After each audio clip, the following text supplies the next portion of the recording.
talk through a little bit about what Heartfulness is. We're in the Heartfulness Institute today.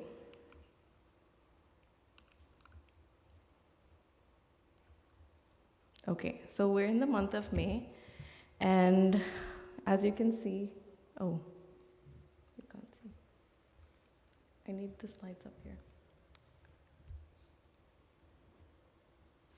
Right, okay. So we have a whole month to think about our mental health, and that's why we call it Mindful May. And we're looking to increase our self-awareness, cultivate daily habits that are actionable, and enhance our mental well-being. We want to focus on paying attention to being in the present and not thinking about the past or the future where we get stuck, and trying to reduce stress and build emotional resilience.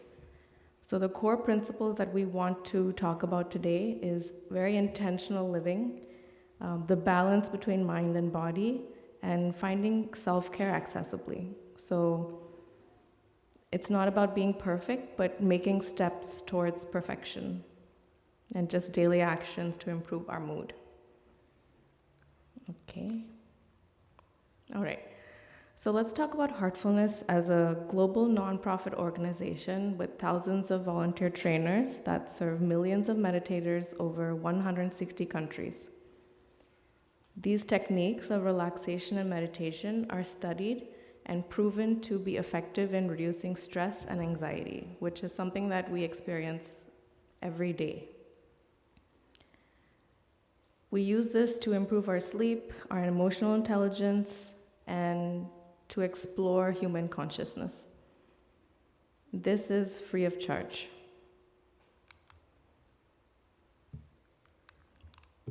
Okay. Need to press harder.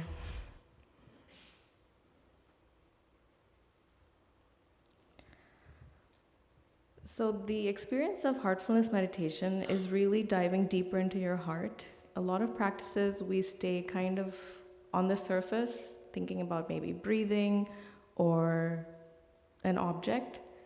But Heartfulness meditation tries to take it one level deeper in the onion and try to focus in the heart, where that's something that you would experience. Experience doorways to inner wisdom and lasting peace. So it's not really easy to say what Heartfulness meditation is in words until you actually try it.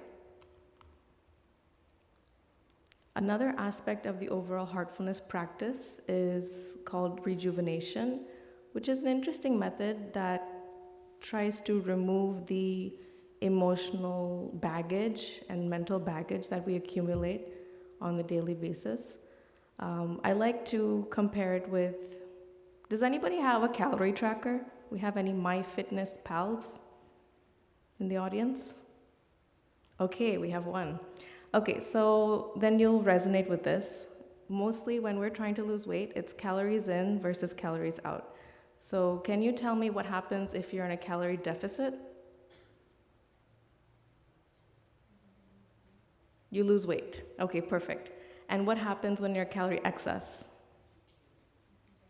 You put on weight. Okay, excellent. So if we compare this to mental and emotional baggage, I don't see any way that, besides the Heartfulness rejuvenation method, that we actually get rid of baggage. So that's our baggage deficit. And that's what we want to be in every day, is try to go into the new day fresh with less baggage than we had before.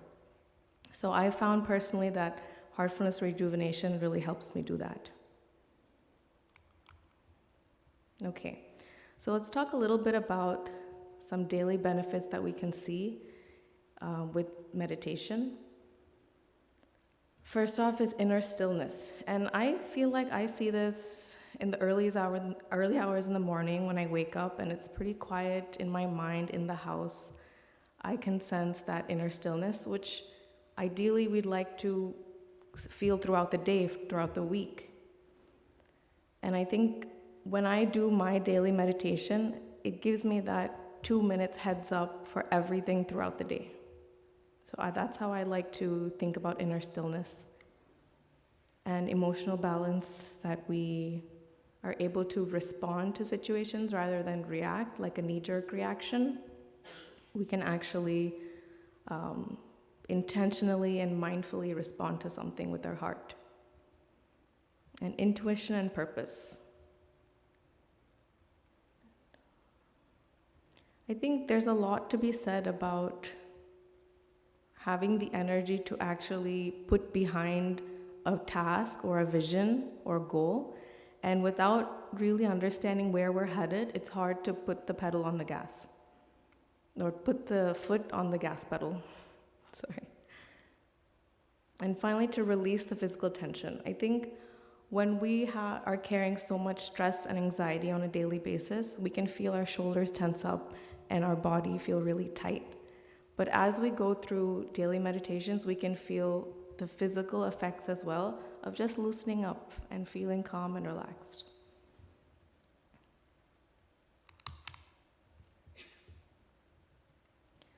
So we have multiple teams across the Bay and the US and the world actually that's trying to bring these practices accessible to folks at work, at school, and this is Heartfulness at work. I think recently we have reached out to some of these organizations, Hitachi, Anthem, Capital One, Amazon, and Accenture. And that's really just a touch point for people to know where to go to learn about meditation at work. And we have Heartfulness at schools. Our very own Fremont School District, San Jose Oak Grove School District have also benefited from the programs that we've conducted here as well. And I think it goes without saying that all the stress and anxiety that comes with everything we need to perform at work and at schools can only benefit from these practices of relaxation. Just a little bit about Heartfulness at hospitals as well, because we know our nurses and doctors have no dearth of daily stresses and painful situations that they need to deal with. Okay, these are some ways that if you weren't here today and you had no idea how to access it, the app would also give you a quick hit of how to get into meditation and do a relaxation, find a trainer online, or do a guided cleaning where it kind of guides you through the whole process that you don't have to put your head into it too much. Another program that is aimed towards younger kids for 5 to 15 years is a course on how to optimize the brain's ability and using a different way of using the neural networks. So this is a program that is aimed to help kids access the different types of neural networks.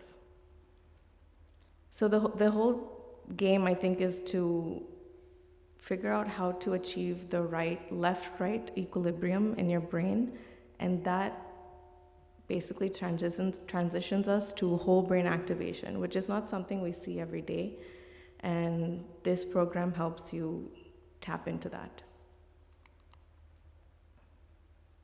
And these are our weekly events that we have.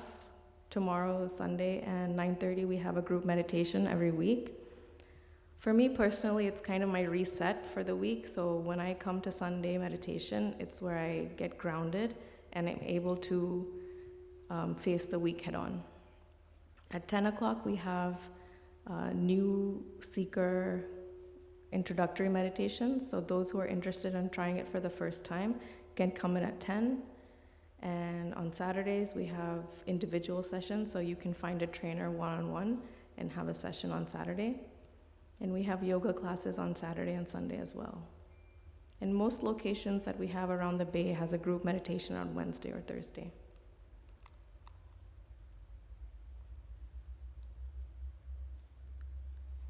Okay, so let's go ahead and start with the relaxation.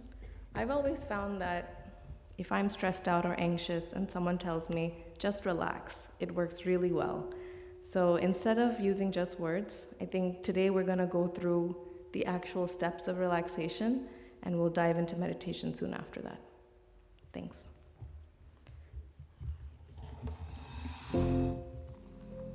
Relaxation. Many of us today live in a state of chronic stress. Take a minute to observe yourself. If you observe carefully, you will probably find that some part of your body or mind is tense or uncomfortable. You may need to calm down, unwind physically, or relax your tired muscles.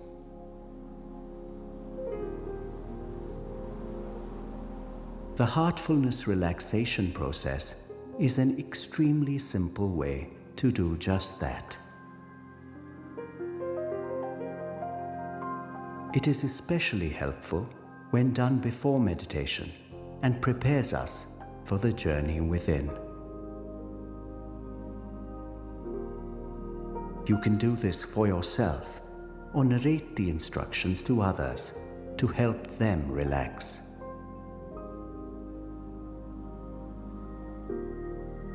Sit comfortably and close your eyes very slowly and very gently. Let's begin with the toes. Wiggle your toes. Now, feel them relax. Feel healing energy from the earth move up into your feet and ankles.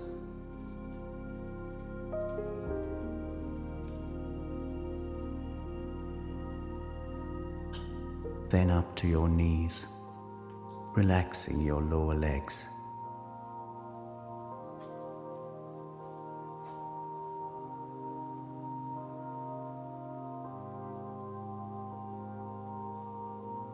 Now feel the healing energy move up your legs, relaxing them.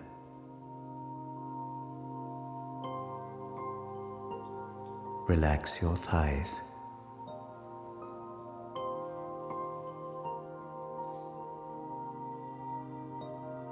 Now, deeply relax your hips, stomach, and waist.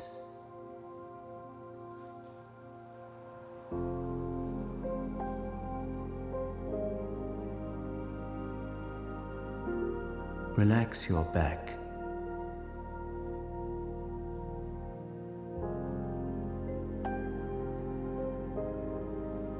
From the top to the bottom, your entire back is relaxed. Relax your chest and shoulders.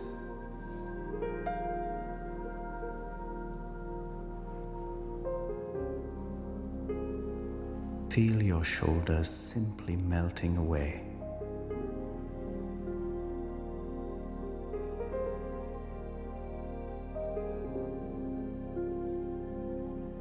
Relax your upper arms.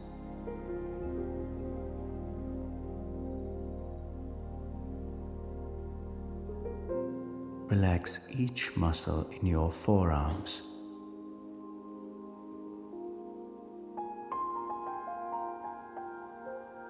Relax your hands right up to your fingertips.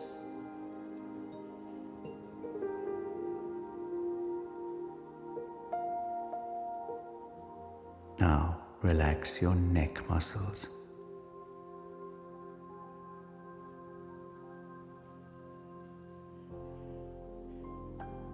Move your awareness up to your face.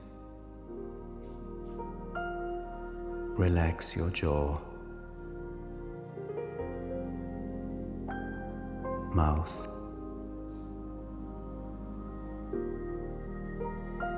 nose, eyes, earlobes, facial muscles,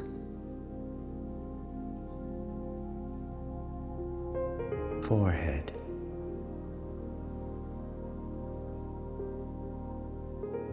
all the way to the top of your head.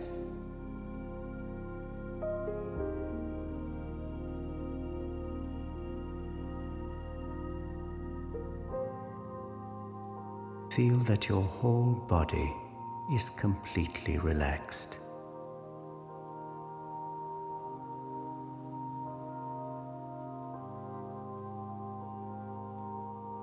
Scan your system from top to toe, and if there's any part of your body that is still tense, painful, or unwell, spend some more time immersing it in the healing energy of the earth.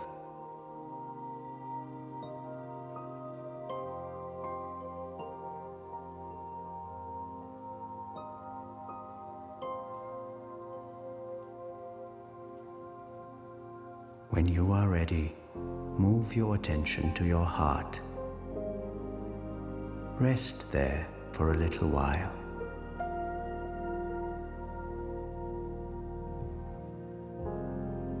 Feel immersed in the love and light in your heart.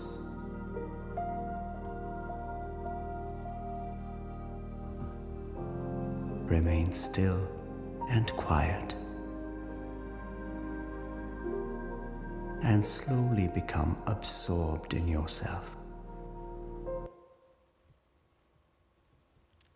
Okay, thank you for participating in that relaxation. If you could all just take a quick moment to notice how you feel inside. Take a deep breath.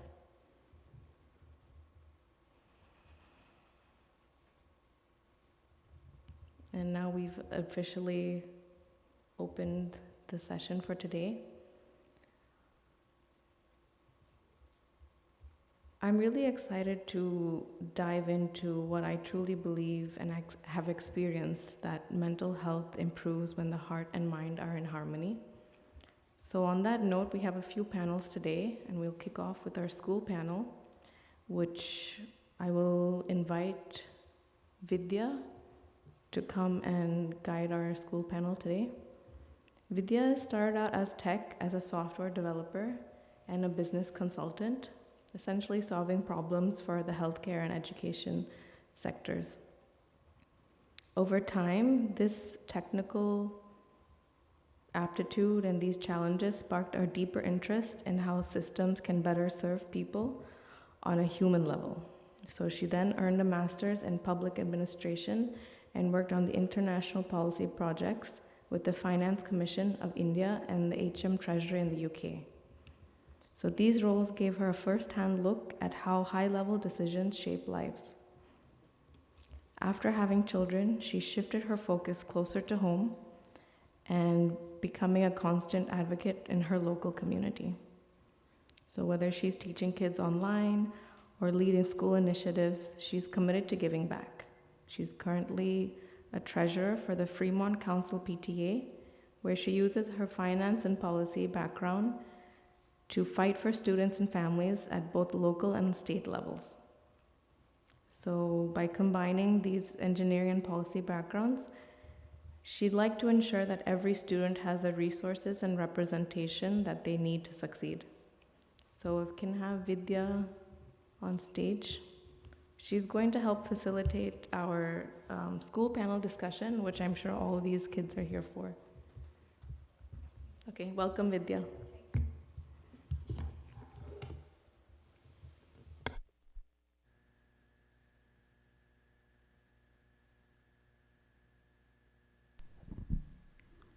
So can I start?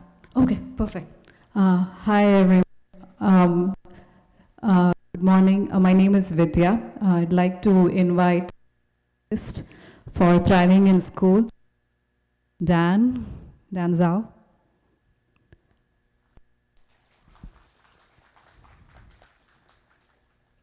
Miss Glynis Mason.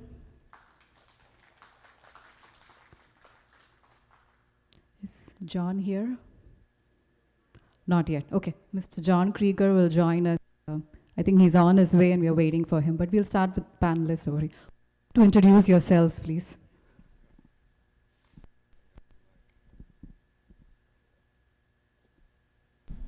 Hello, hi everyone. Oh. My name is Dan. I am, the founder at Ready Edge Go. Worked at Google many years ago, but grew up here in Fremont, product of Ardenwood, Thornton, American High School. Worked in video gaming, worked in Wall Street, worked at Google, and said, you know what, I want to try to make this world a slightly better place. So I'm going to step away from corporate, and I'm going to see if I can make a difference, starting with high school, but now I think working with all children. So I've worked in education for the past 16 plus years, reaching almost 20 now, if you count everything else. But looking forward to sharing my insight and just, making this happen. Thank you.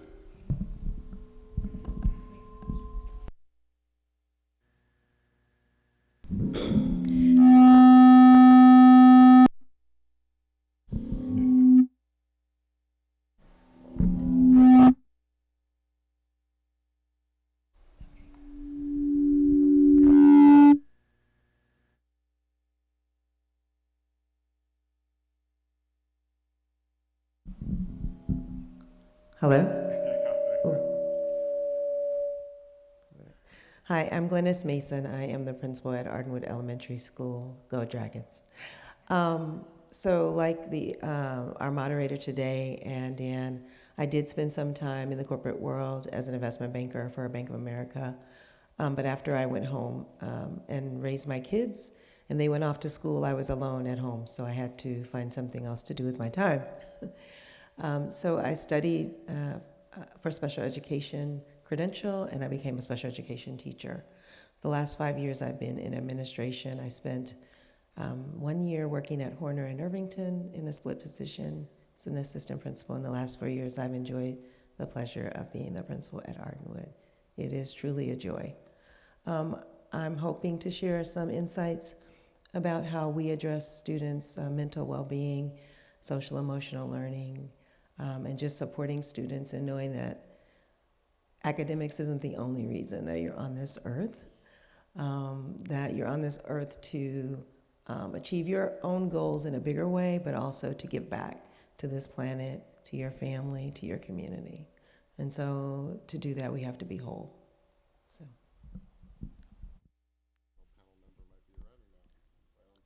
All righty, so let's just wait for Mr. Krieger, I think, if that makes sense. Okay. I think we had a bit of miscommunication in terms of how this panel was going to happen, but he's here. He made it. Round of applause. How perfect on time. Sorry. No. Can you really have a conversation without a Zoom link? You'll be surprised. Welcome, Mr. Krieger. Thank you. Good morning, everyone. Good morning. Would you also like to introduce yourself? We're going through a round of introductions. The other mic, yes? Where? Mic check. Mic. Oh. Mic check. Hold it out.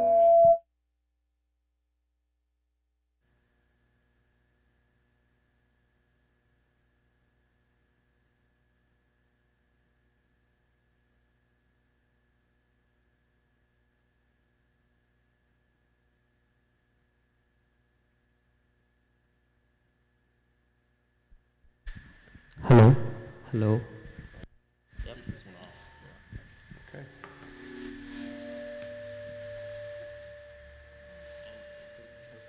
Point it towards me. Point it toward me. Oh, there. Yeah. Now I'm supposed to say something? Would you like to introduce yourself? Oh, that's what I do. I'm John Krieger. I was a teacher at American High School in Fremont. You all have heard of American High School. And I was an English teacher there for 35 years, beginning in the late 80s. And I left the classroom in 2003 2023. I was only 20 years off. And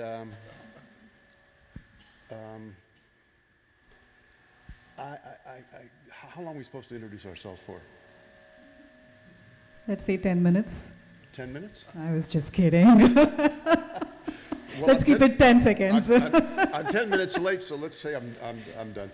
Okay. Do I mention why I'm here? Yeah, sure. Yeah. Okay, yeah. What's your value? Good for you, Wallace. Oh, yeah. Well, I started in the classroom in the late 80s when it was possible to innovate. It was a time when my profession as an English teacher, we had thought leaders at the time who encouraged us to experiment and innovate. And we were, at the time, this was the progressive movement in education, still had some strength. And we were encouraged to create learning that involved students' real lives. And that so that part of the curriculum could be students' real lives. This was before testing and accountability really began to become more and more of a government and business arrangement. So, I don't know how long anyway, I was encouraged to innovate, and I reflected back on my own high school experience, and I left high school with very little understanding of who I was, what mattered to me. The Vietnam War was going on, and so that made everything very tumultuous. We had assassinations, riots throughout the decade of my coming of age. And so it took me a long time to kind of figure out who I was and what I was here in the world for. So when I became a teacher, I decided, first thing, that's not going to happen to my students. I want my students to understand more about who they are than I was able to. And because we were able to innovate, I just kind of intuitively figured out, well, what do they need? They need to reflect on their lives, and they need to think about what they stand for. So I created something with my students over the years we call the Personal Creed Project, and that's a series of weekly reflections that goes on, depending on the variation of it, goes on for weeks or months, and culminates in a presentation when every student stands in front of the classroom or the Zoom screen. And four things. First, these are the influences and the forces and the people who have shaped me. These are the values that I want to stand for at this moment in my life. Some of these values, I think, maybe last me the rest of my life. Some of them, they might change over time.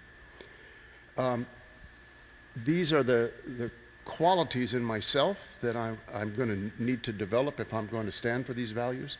If I want to be compassionate, I better also be patient. And then this is the difference I'd like to make in the world or in other people's lives. So there's four things that they stand. And the thing really caught fire. What I later discovered is that this is right exactly developmentally what teenagers need to do. And the interesting thing is that that's not in the curriculum. It is not only not in the curriculum works against it. So now that I left the classroom, there's still a lot of enthusiasm for this project, and I've now discovered that there's lots to learn about developmental needs of all age groups and how we adults can nourish those needs. So I think that's about what I have to say. I feel like you answered most of the questions I was going to ask. We'll figure. Thank you. I wish I had a teacher like you when I was growing up. I don't know, I feel like many of you in the audience might be feeling something very similar. But yeah, we are here today this morning because we know that students' mental well-being is a foundation for everything, like their relationships with their peers, their relationships with the society, and their future. But often the warning signs of distress go unnoticed until a student is maybe feels a little burnt out. So we want to have an honest, non-judgmental reality check this morning. We're going to talk about how to build resilience, how to speak up without fear, and how to stay grounded in this very complicated digital world.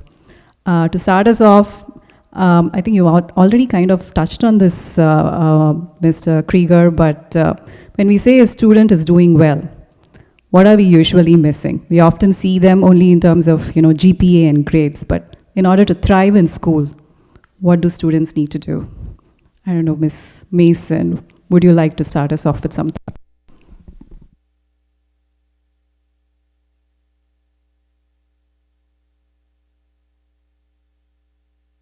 So what do students need to do to thrive in school? So first of all, we are grateful as administrators that students come with everything they bring from their parents and their families and their homes and their communities. And so that's kind of the basis that we're working with. But truly every student comes to us differently.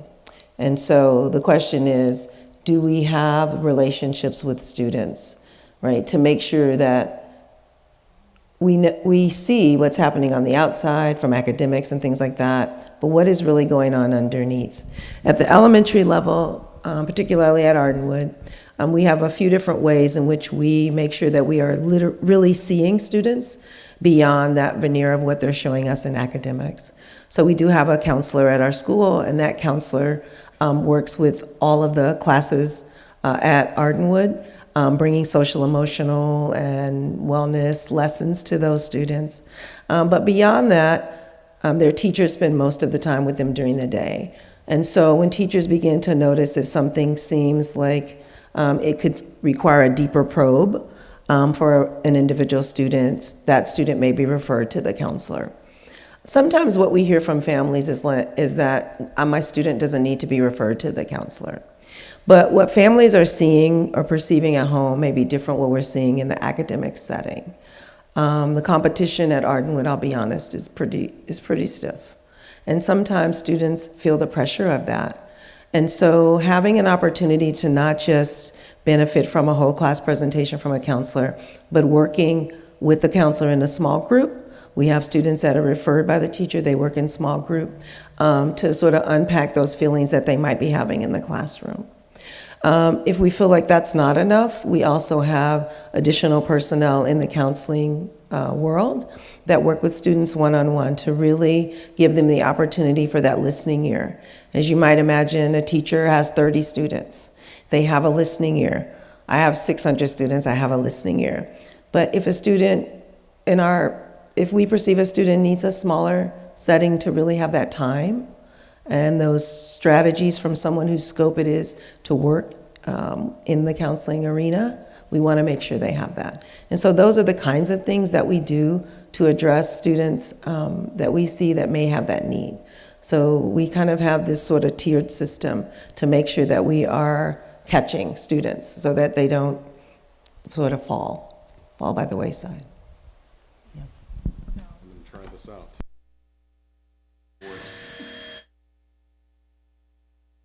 Hello, testing out. Okay. Well, I have a lot of opinions, but I'll try to add value from the area that I think I bring a lot of competence most in, which is from a college admission standpoint, but also from a student standpoint. Okay, this is the one that's definitely busted. Yeah. Okay, great. So yeah, I've worked in college admissions now for 14 years, but also I've been a student. And so, having gone to Berkeley, having mentored students at Berkeley, I think the first thing I'd say to thrive in school, whether you're in elementary school, high school, middle school, this is actually first when I go to the parents, is understand the system. Because if you don't understand the system, as in the college admissions criteria, even the labor market system, how does college even work here, undergrad, and how does that differ from where we come from? Like, as my parents came from Shanghai, it's a very different system. So if we don't understand the system, we're gonna go about it in very unhealthy ways, right? And we see this in all the parents that we work with in FUSD. my organization is spearheading something called Thriving in High School alongside Heartfulness. And so we're trying to educate the parent community about how this system works and how the college admissions criteria actually works. So I think that's the first thing. For students here, if there's anybody here that's listening, I found this out late. And so maybe this will be some wisdom for you, if you're in high school or slightly before that. The valedictorian at American High School, his name was Raul Subramanian that year. Everyone knew he was going to be valedictorian, right? And I was a struggling student in BC Calc, struggling. I was like, man, I need help. And I looked around and there was one person who had no problem in the class. It's like he didn't even study. He just walked in. You know that person who would like finish the test like in 10 minutes and everyone else was like 50, 60 minutes later still working on it? He was that person. So why I bring him up is because he taught me something that I think is, if I were to share to students today to help you thrive, it's what he shared with me, because that transformed my path like for the rest of my life, which is define, learn, do. It's a framework that I think anyone can use, quite frankly, even if you're a parent. But for students, we're so caught up in the do part. We're always doing things, doing homework, doing well. And for parents, it's even in the questions in our script, right? Hey, how did you do, right? How did you do? Did you do your homework yet, right? We look at the transcript. Oh, how did you do at school, right? Or it's a sports game. How did you do, right? We rarely talk about what we learned. And even before that, we've rarely even defined what this stuff is even mean to me. And so Raul was like, before you do anything, you have to learn about it, like actually learn about it. And before you learn about it, you have to define it. And that's the seed component there. I was like, what does it mean to define? And I remember, I went to Lake Elizabeth and I just wanted to journal on it. And I was like, for the first time, like, I'm going to define like the things that I actually just want. Like, what are the things that I want to be? What are the things I want in life? Let me just define it first before I get caught up in the do part, right? The physics homework and all that other stuff. And so I encourage students to just define like yourself. But if there's a simple exercise, just define school and what it means to be, how about a good student? Like, what is that even, right? And I was talking with my wife who teaches first grade about this last night, and we were talking over dinner, and I was sharing with her that the moment I define being a good student as someone who's committed themselves to learning, not committed themselves to grades, right? I think we can all agree here that if you commit yourself to learning about everything, you're a student, you're a good student of life, or a class, or anything that you do. And so what I did, it transformed my priority from an outcome, which is the goal, which is the grades, right? Everyone wants good grades, but it was no longer my priority. My priority became to learn, because I defined myself, if I really was going to be a good student, right, I was going to commit myself first to learning. It's not that I didn't care about the outcome, right? It's that my goal now, my priority now was different. It was that I wanted to learn, and I wanted to be a good student first. And as a result, the grades came, right? And so you can apply this framework to almost anything in life, right? What does it mean to be a good parent? What does that really mean? And is that valid to answer that yourself? Might you want to ask your child that, right? And I'll flip it back to students. What does it mean to be a good child or son or daughter, right? We talk about this all the time. We say we love our parents or we love our family. Well, what does that even mean, right? So define, learn, and then do. I would say if there's a simple framework to kind of meditate on, I would say that might help you, might reveal some things about yourself you didn't really know, and help you thrive rather than survive, yeah. Mr. Krieger, would you have any thoughts on it? Yes, thank you. No, this is good, right? Good. Good. Yeah, it was great listening to what you guys had to say and what looks like at the school site and the numbers that we're dealing with at the school site. And a little bit of sense of you as a student in the past, and now you as a soon-to-be parent. Am I spilling the beans? Absolutely. Yeah. Completely cool. Yeah, yeah. So, you've got multiple perspectives here, and at the same time, there's one thing that we seem to always. Let's just say it's not yet in our conversation, in our minds. Let's go with that. Let's go with define, learn, and do. Right? But I don't know where it fits in. Maybe this is a good question for all of us. Where does grow fit in that equation? Define, learn, do. Where does grow fit in? Do you want to talk to each other for a minute? Just turn to your neighbor. Is that okay in a panel discussion? Yeah. Where does grow fit in? Maybe, yeah, maybe.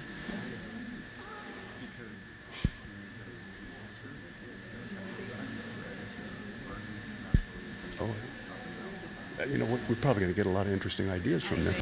Yeah. That way we don't have to. We can let them do. So, do we need more time? Raise your hand if we need more time. More time?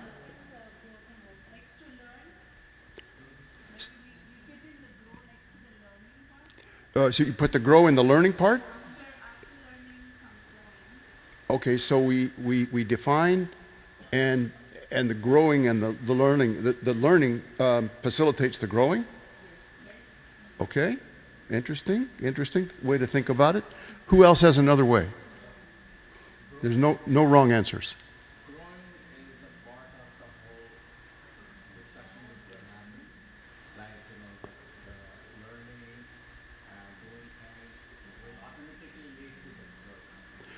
Growth is part of all of the whole equation. In other words, what we practice, PDCA, the Plan, Do, Check, Act. It's the same thing, but in a different way. That what your question is about where the growth fits is the overall byproduct. So at one point in our lives, we're defining learning and doing. And then another part of our life, we're still defining learning and doing, but we're at a different place in the trajectory, and so it looks different. Did I pick that up correctly? Okay, very good. One here as well, yeah.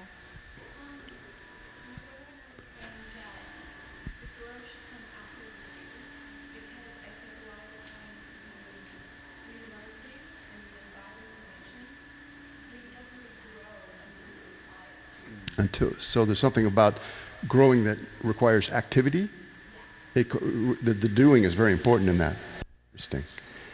And then in our schools, in our curriculum, in our lessons, in our instruction, where is grow? Where do we really think of growing in? And what about? Well, of course, parents have to think about growing a lot, but what kind of guidance do we have about how to help young people grow? What kind of wisdom do we have? Do we have enough wisdom? I mean, maybe we get some wisdom from our parents when we're parents, and if we're lucky. Oftentimes, we're not so lucky. But this, to me, one of the exciting things that thriving in school is we have the opportunity now. There are new understandings about what children need to develop and to become whole. That's not the word I'm looking for. Well-being. To develop well-being, it's something that there's some understandings we can gain about what children at certain age groups need and how to nourish those needs. One of the exciting things that Heartfulness And the organization that Dan and I are part of, the Personal Creed organization, and Dan's company, Ready Edge Go, we're all we're sharing those insights of what children need and how parents and teachers and administrators, adults in their lives can nourish this, an area that we don't understand enough about. And it's not, I remember when I started teaching and I started trying to figure out what do my, how do I help them not become so clueless as I was? I realized I didn't know the answer to that, and nobody was telling me that. Nobody was telling me what students need to develop, developmental needs, whatever you want to call it. That's not part of teacher training. Even today, I don't think it's really part of teacher training. So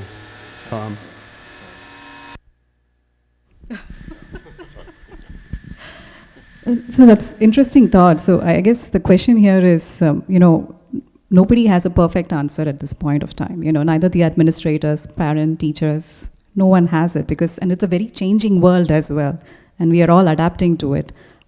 Given the fact that you just touched upon families, and there are enough families over here, the question is, how can parents, guardians, people at home intentionally create a safe and non-judgmental space so that the children feel comfortable to actually share their thoughts and emotions?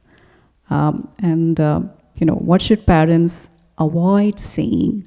Because we've been brought up in a world where we've heard few words, we've heard few phrases that just comes automatically out when we are, talking to our children. But what are those words or those phrases that we should probably avoid, given the fact that we live in a very different world at this point of time?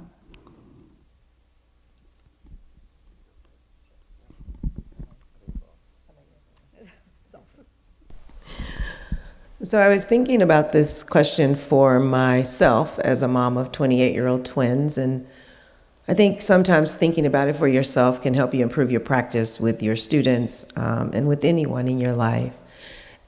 The first thing I think is just open-ended questions. Not so much what shouldn't we do, but what should we do? Because when we talk to students, we say we want to give them directions, not saying don't do something. So for me, it's like open-ended questions. As opposed to, you touched on a little bit, instead of saying what grade did you get, what did you learn today? What was the study, the topic of study today? Giving that open-ended question, or even how did you feel about it? What did it make you feel? It could be something on the academic side, it could be something on the social emotional learning side. But the reality is opening up that space for them to talk, as opposed to having closed questions, gives them the opportunity to let whatever happened in that day flow, as opposed to having it being metered by you. I think the judgment, you asked about judgment, is not really good or bad. Maybe we made a good choice or a poor choice, but it's not really good or bad. It's just what happened. It's just what happened. How do we address it? How do we learn from it and move forward? I think to me, those are the two things I found as a mother. Sometimes I would ask closed questions and I wouldn't get as much information as I wanted. And it turns out later there was a longer story, but I missed out. I missed out because I didn't ask the open-ended question. I didn't give the time. I asked the question when I knew I didn't have a lot of time to listen. So make sure we have a lot of time to listen. Make sure we ask open-ended questions. Make sure we're ready for the answers and that we don't have to give the answer back or solve the problem for them. It may not be meant to be solved. It may just be meant to be heard. So that's a good thought. Yep. I'll keep it relatively short. I think giving students the space to try different things, identities specifically, I think parents can get really projective about, this is what you should do, this is what you should not do. You're not going to make enough money if you do that, so stop doing it. That's when you're talking to an adult, that might make sense, but when you're talking to a child, it's the first thing. If you were to say, you would just shut down their entire natural development. They're a human being. They're one of one. No child is the same, even twins, I'm sure. I've worked with many. If there's one thing I've learned about twins, they're never the same. They're quite different.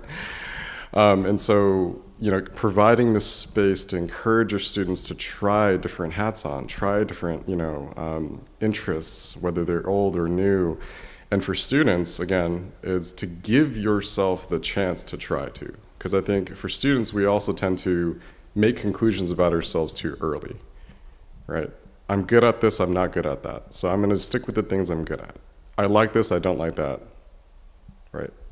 We're barely 14, 15, 16 years old, adolescents. I don't think you know yet, really, right? So it's what I say, give yourself a chance. Give yourself a chance at trying different things out, even if that means trying something that you've tried before, because you're not who you are before, right?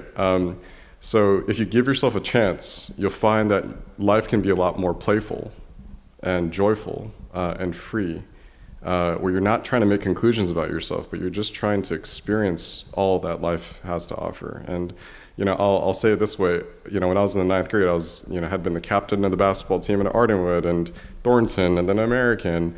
I decided to quit basketball.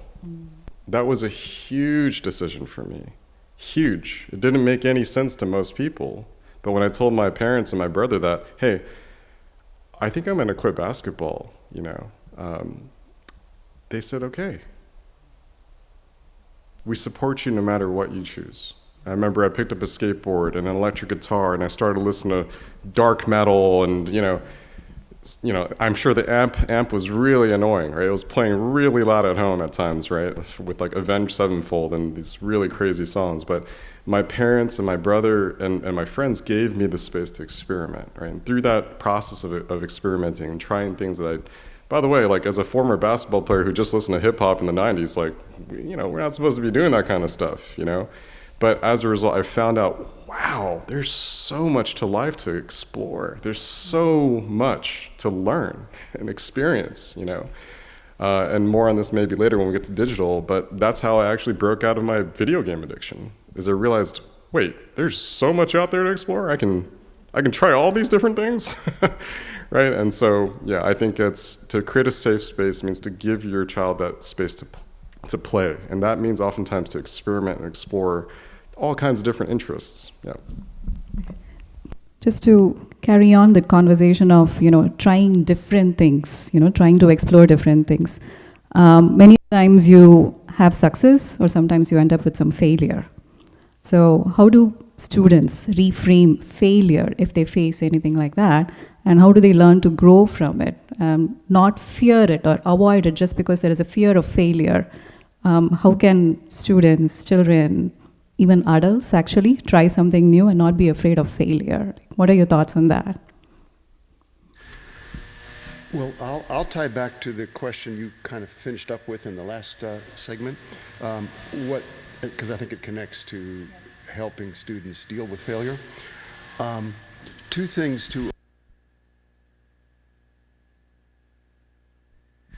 Did the mic just go off? Okay, now it's back? Okay. Two things that it's so easy, these two things.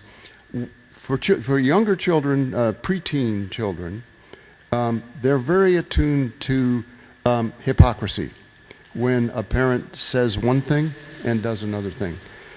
Children, from 8 through 12, their antenna really pick that up, and it hampers their development when parents say one thing but do another.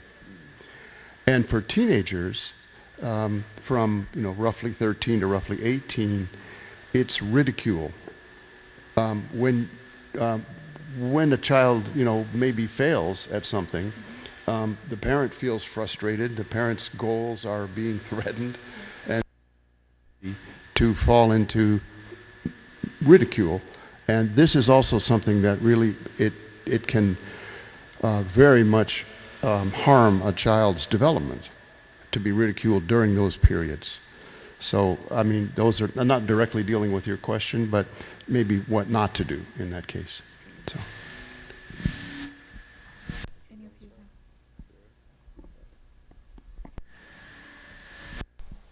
On the reframing failure? Reframing failure. So, Ardenwood, again, is a school of high achievement, or at least I would consider it that. We have a strong interest in STEM subjects at our school.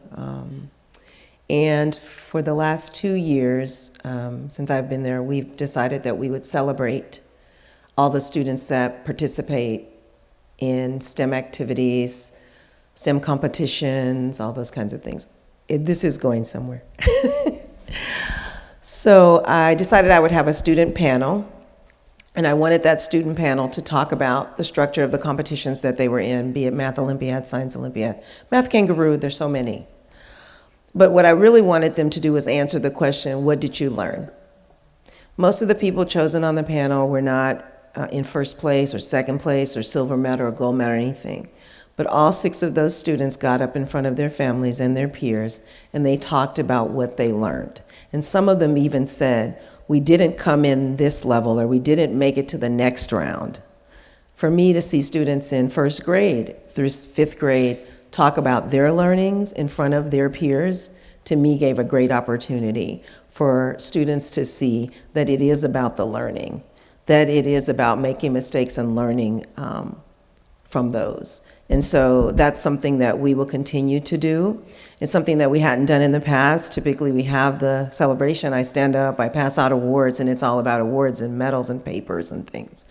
But it really needs to be about students talking to their peers about, I didn't perform at the top, but I went to the competition and I performed. I did the work, I put it in. And wherever I came out, and I'm okay with that. To me, that's the most powerful message, is students talking to students about that experience. It's beautiful. Has someone? Yeah, here's a foolproof way. It's a question to the audience here.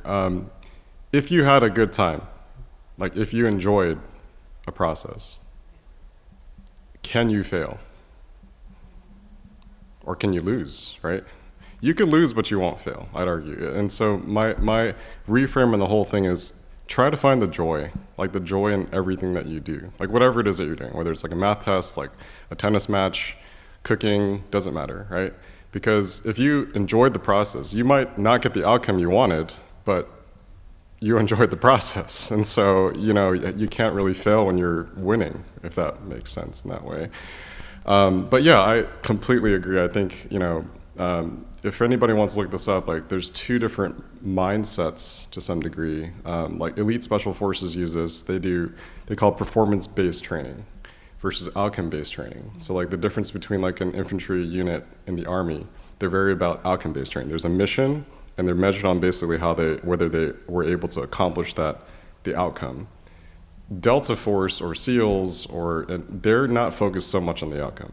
They're focused on the process. Is if I focus on steps A and getting really good at that and learning from my mistakes but keep making progress, the outcome, the mission will be fine. Because if I'm mastering myself incrementally, right, there's nothing that's going to stop me from getting the outcome, right? And so it's that kind of reorienting from like, oh, if I mess up, it's over, like I'm a failure, to no, I'm going to take joy in this process to getting there. Number one, right? Because if I take joy in this process, even if I don't get there, I had a great time, right? But I'm gonna really, really look at each step here as it's okay if I made a mistake, as long as I learn from it, right? And does anybody here play tennis? Raise your hand. Yeah. So I learned this simple like framework of it's just all data, right? When the ball comes off your strings, and you want it to go, let's say down the line on the forehand, right? Let's say you sail it by a foot, right?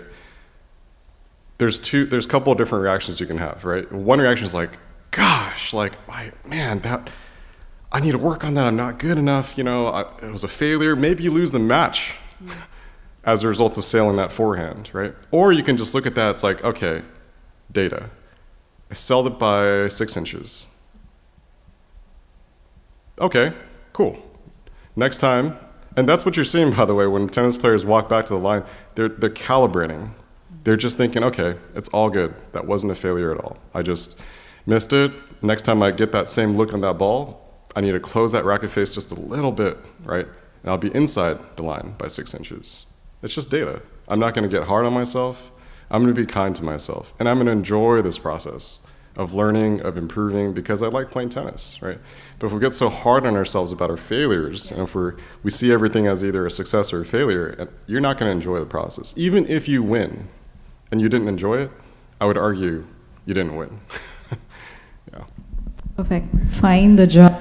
One more comment? One more comment. Quick comment. Quick comment. Quick. So one thing that... Hello? One additional question that a parent or a teacher or an adult in the child's life can ask at the end of what did you learn is, what did you learn about yourself? That can help this process. It isn't just what did I learn about how to hit the ball better or achieve at a higher level, but what did I learn about myself? And I think that's a very helpful question to be asked at home or in the classroom. Yeah. Okay, perfect. I'm just going to do a quick time check. So we started at 10:45, 45-minute session, so till 11:30, something? Okay, perfect. So I'm going to ask one more question, and then we'll open the floor to questions from the audience. Critical, all parents, families, students, everybody worry about it, the digital world and its influence. So constant information, social media, huge influence, peer pressure. Switch back? Okay. Hello? Okay. So yeah, kids have a lot of information. It's constant flow, and there is a lot of social media influence, a lot of peer pressure, a lot of likes, thumbs up. All those things are very important for the students and kids in this current generation. How do you think students can actually start developing independent thinking, good judgment? How do they develop their critical thinking? How do they step back from it and start viewing digital world a little bit differently? Dan, would you like to start us off this time? Yep. It's a really good question.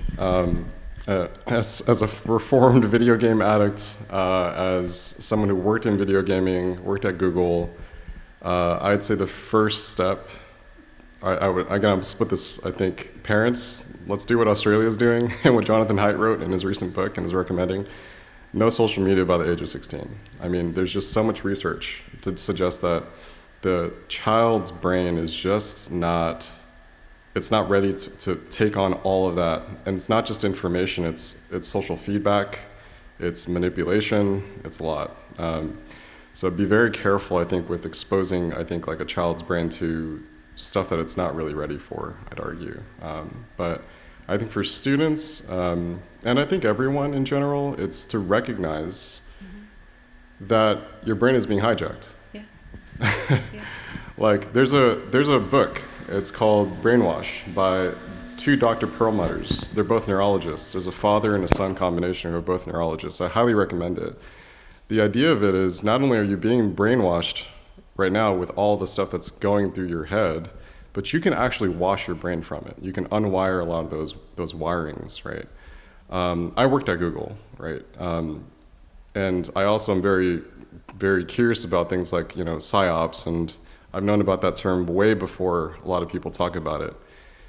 A lot of what's happening today, these technologies, all they want is profits, and the way to get that is to keep you hooked. It's that simple. Instagram, TikTok, YouTube, the doom scroll, it's real. And they know what they're doing, right? For me, like, as a former teenager, it would have been really nice to have that conversation, someone telling me, oh, they're actually taking advantage of me?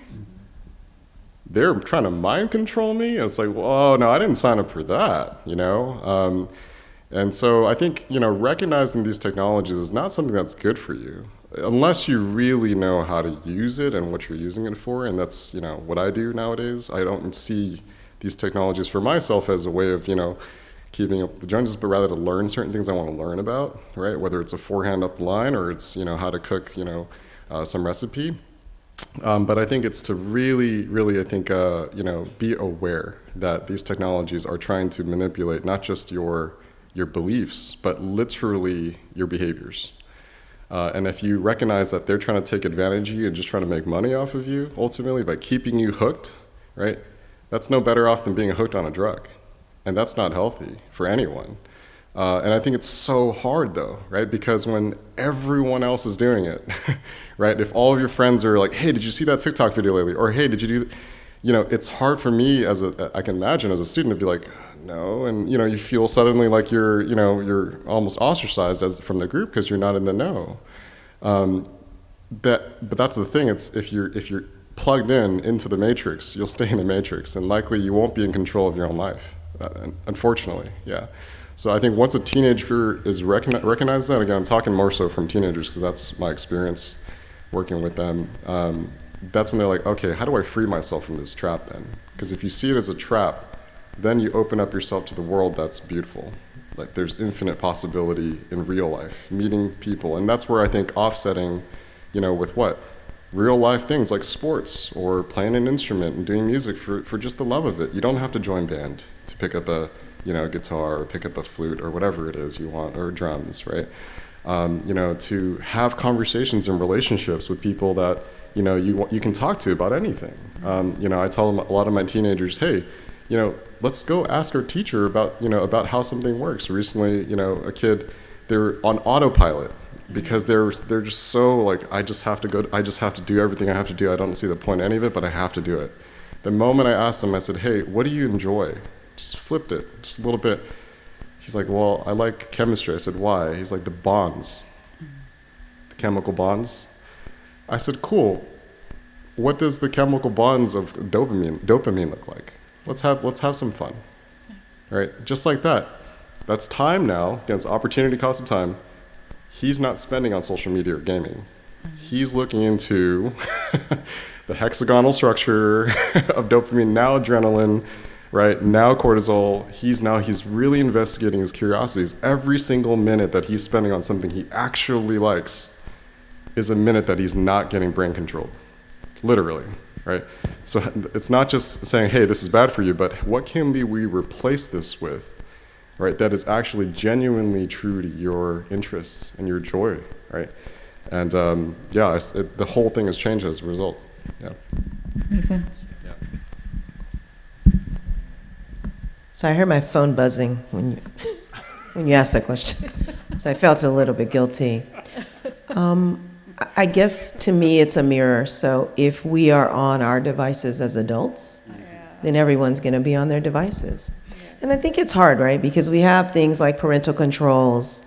The school district has something called Go Guardian. So whenever you're on your screens, I can watch exactly what you're on, as opposed to saying, like you said, let's just shut it all down and go outside, which we do a lot at Ardenwood. But I think we have to demonstrate the behavior that we want to see in our young people, not just putting controls, because that just means they're still going to be on. And I think the goal is to be on less. I do ignore my time limit. I do ignore I have the little message about your limit's up for 15 minutes, but I just hit ignore. And I think most people do that. So I think the reality is that we are caught up in our devices. We are caught up in technology. Many of our jobs use it all day long. So I think to think that we're not going to use it isn't realistic. We are going to use it. That is where we are in today's world. But the reality is, what is the balance? Or the question is, what is the balance that we can strike to have human connection more, or at least as often as we have digital and device connection? I just think it's not realistic, in my mind, to say that we're going to shift from that completely. It just has to be a balance. Raise your hand if you can, I don't know, connect with or relate to the fact that we are on our devices a lot. And sometimes we feel like we need to be often for work or for whatever. I think that's just the reality. I'm trying to mirror it more for my own daughters. And now my daughters say to me, Mom, get off your device. Well, I'm 62, so if I'm on my device, it's a little bit scary. So I love it when my kids say to me, Mom, get off your device, And so we can sit and have that conversation. But I think it's intentional work that we have to do, but recognizing that there is a balance that will be struck because we need technology. We've created a world that needs it, that desires it, that we use it for work and also for social connection. So, quick thought, audience, get your questions ready. Just quickly, Dan mentioned a book. He mentioned it rather quickly. The Anxious Generation, raise your hand if you're familiar with that book. It came out maybe 2 years ago. Oh, okay. It really talks about the relationship between digital, brain wiring and mental and emotional health. So, when smartphones came in, within 2 years there was a big spike in anxiety and depression, and this is really developed in this book. And the last thing that I'll say is that this book touched off a wave of understanding that really resulted in phone bans in lots of states. I understand Fremont Unified is considering a phone ban. I found that out at Irvington. And so there, you leave your phone at either in a classroom, little pocket, pouch, or I don't know how else they do these things, but the point is that kids then build relationships with one another and their teachers because phones aren't there. So many of these problems can be solved by phone bans. Are huge in terms of building the relationships that we are not building now. Perfect, thank you. Audience, do you have any questions? I can walk to you. Yes. That's okay. Hello. Okay. The stickiness that's created and added with the AI in schools, probably you can start that. I have 2 teenagers. That's not healthy. Just wanted your thought on this.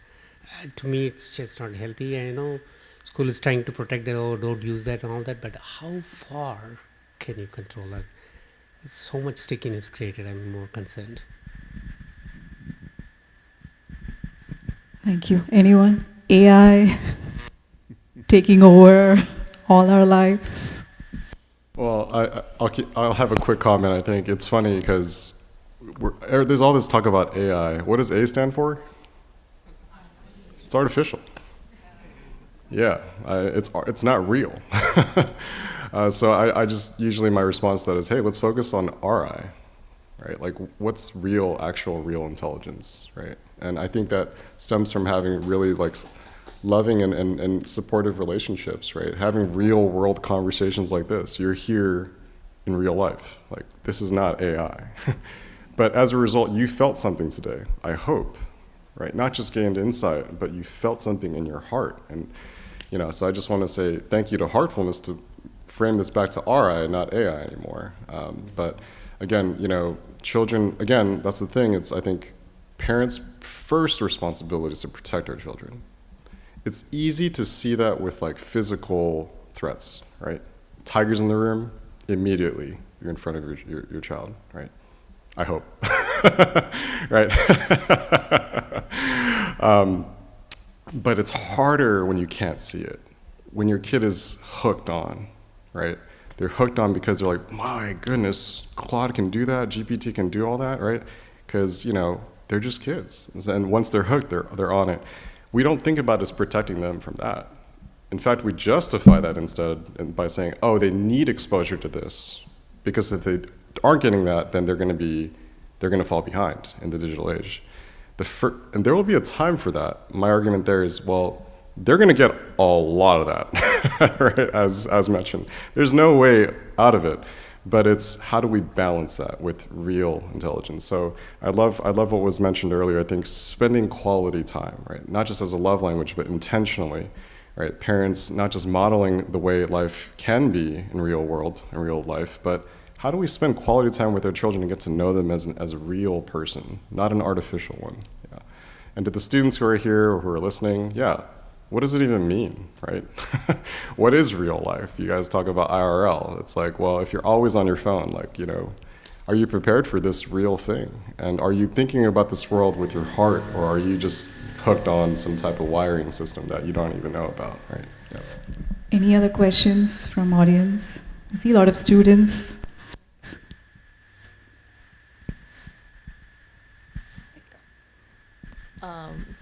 Hi. Actually, I don't know this is the right platform to ask this question, but because we were talking about uh, gadgets in kids' life, and I thought I should ask. So, as a parent, I think we are kind of in dilemma that how to make them understand that that devices are not. It's not, social media is not the right time for them.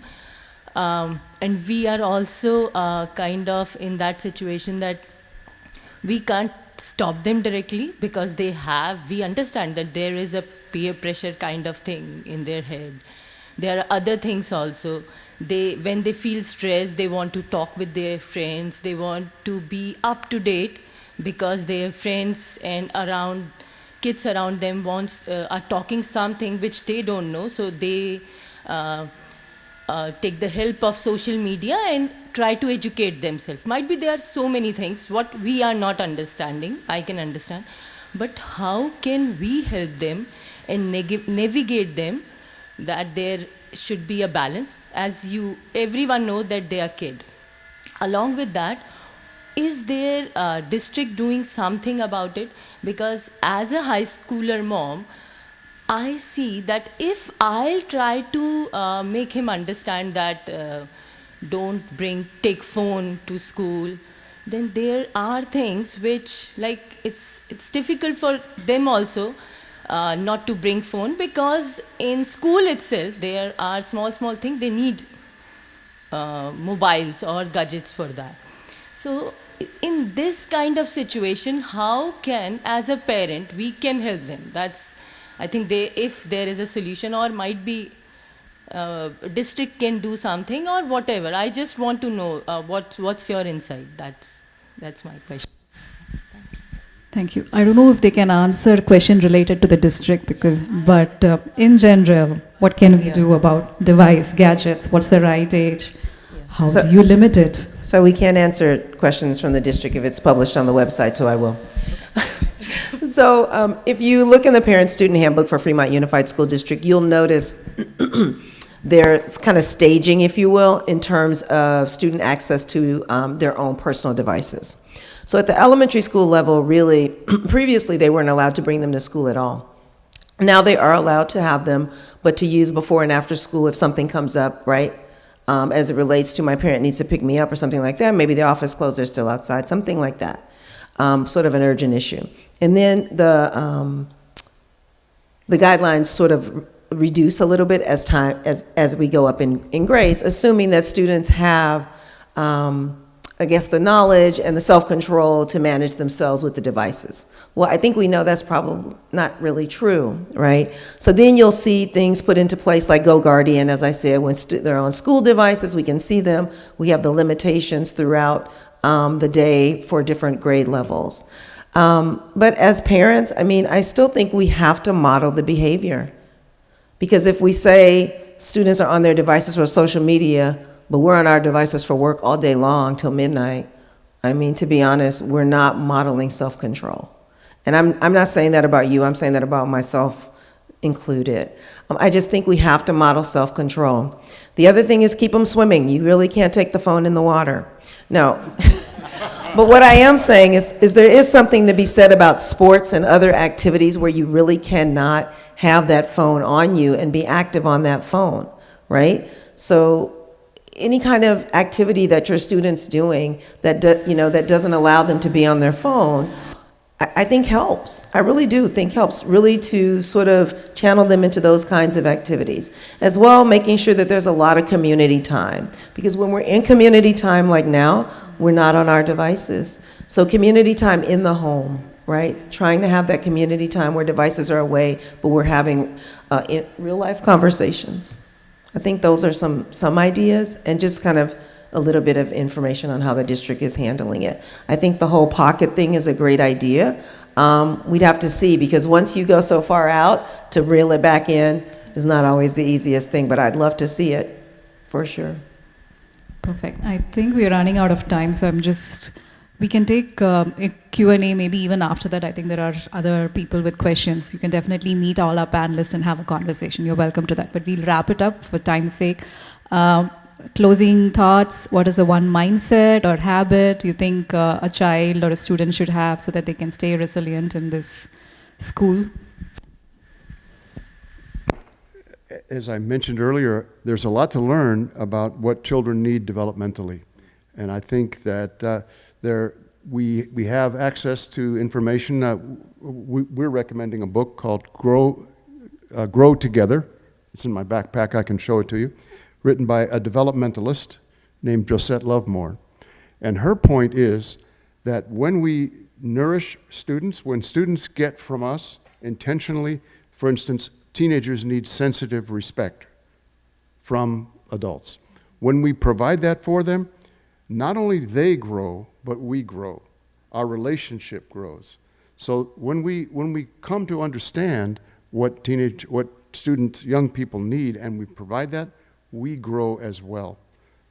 So that's my 2 cents, is learn more about what young people need to nourish them developmentally.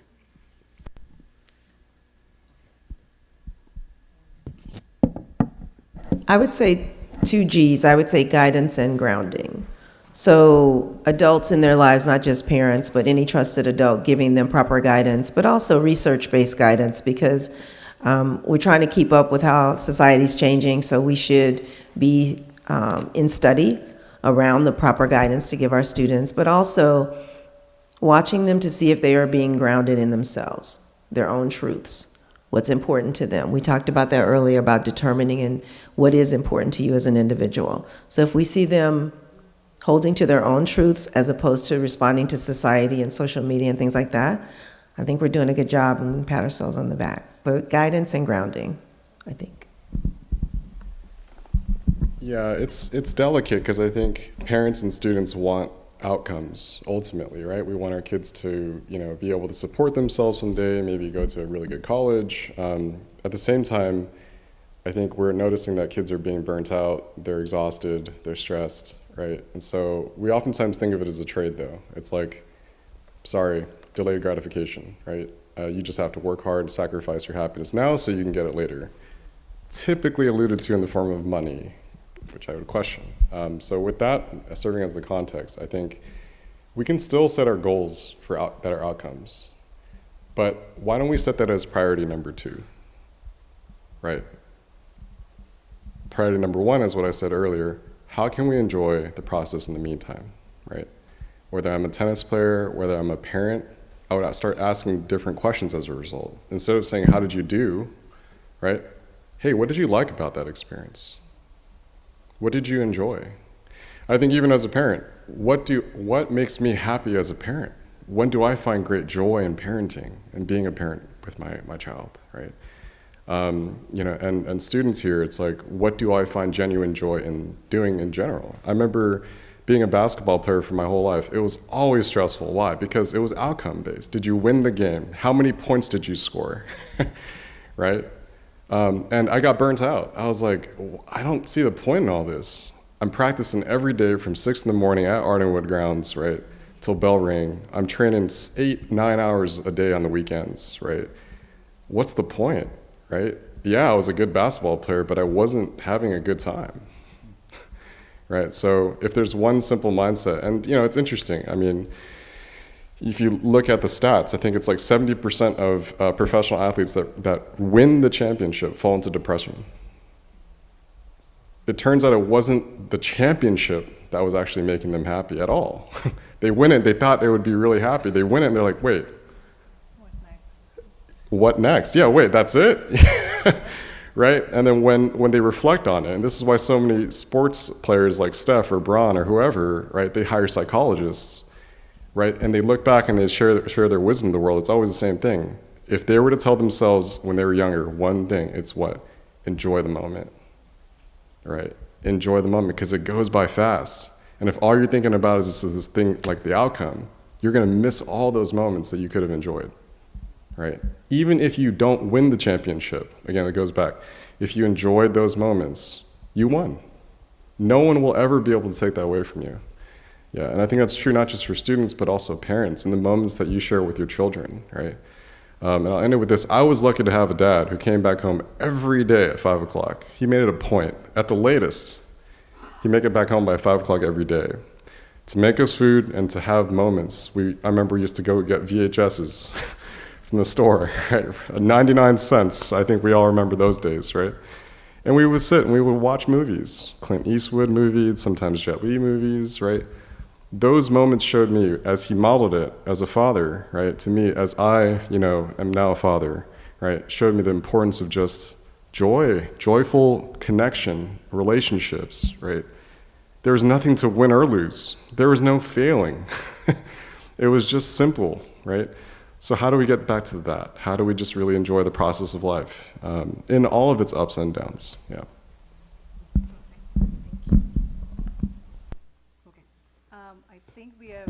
Time, way more, 15 minutes over. I hope it's okay. But yeah, thank you for a wonderful conversation, all three of you. You were amazing. If you could give them a round of applause. Are you guys available a little after the panel for some chat with, I don't know, some audience members? If you are, then yes, I think they'll be available for a quick chat. Thank you, Heartfulness, for having this. I think we had a really wonderful time. As you guys brought it up, it's nice to have real conversations in real room with real people. This was amazing. Thank you so much, and thank you, Heartfulness.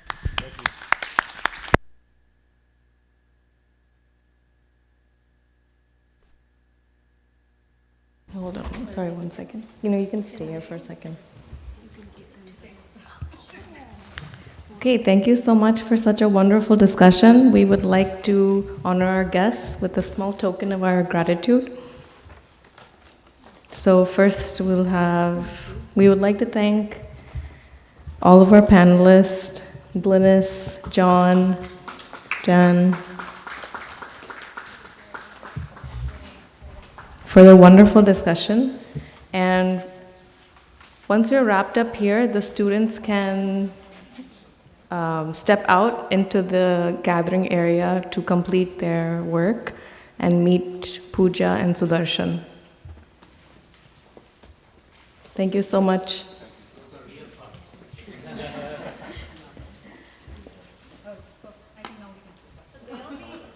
They'll be available after the event if you want to connect with them, and then we can have it. Okay, thank you. Okay, so next up, we have a couple other discussions to wrap up our event. Next up, we have a discussion on mental health insights and breaking the stigma. So we have a segmented panel discussion similar to what you saw here today. So I'd like to, as I introduce our speakers, that they can come and take a seat. So first up, we have Shweta Singh Kirti, and she is a yogi and an author. Her book, Pain, A Portal to Enlightenment, has guided many to transmute their pain into presence. Her journey is deeply inspiring, and she experienced the death of her sister at the early age of 7, when the concept of death itself was very elusive. She later lost her mother as a teenager, and more recently her younger brother, a Bollywood star whose sudden passing suddenly shook India and the Indian communities across the world. And it's a loss that still raises unanswered questions. So through these profound experiences, she has learned how to become a guiding light for many and a living example of how pain can be a portal to awakening and growth. She's undertaken several solitary retreats in forests and sacred spaces and has come here to guide us through what she has learned and embodied through her spiritual journey. So welcome, Shweta. Can we have a round of applause?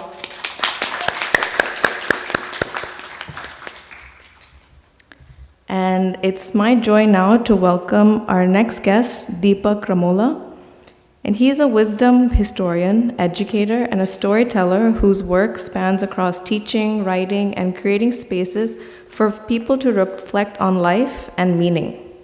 He's the founder of Project Fuel, a global initiative that collects and shares life lessons from people across all walks of life, turn living experience into learning into the most human way possible. What's really special about Deepak is that he has had the rare ability to take something deeply personal and make it feel universally relatable. Whether he's working with students, communities, or organizations, his focus is always on helping people pause and think a little differently about their own stories. At a time when so many of us are searching for meaning and connection, Deepak's work reminds us that wisdom doesn't only come from textbooks or experts, it comes from ordinary people, honest conversation, and lived experiences. So we're really fortunate to have him with us today. If we could have a round of applause for Deepak.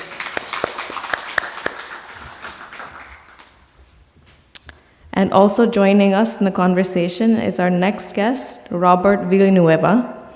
He's based in the Bay Area, and he brings deep experience in mental health advocacy, community work, and public service.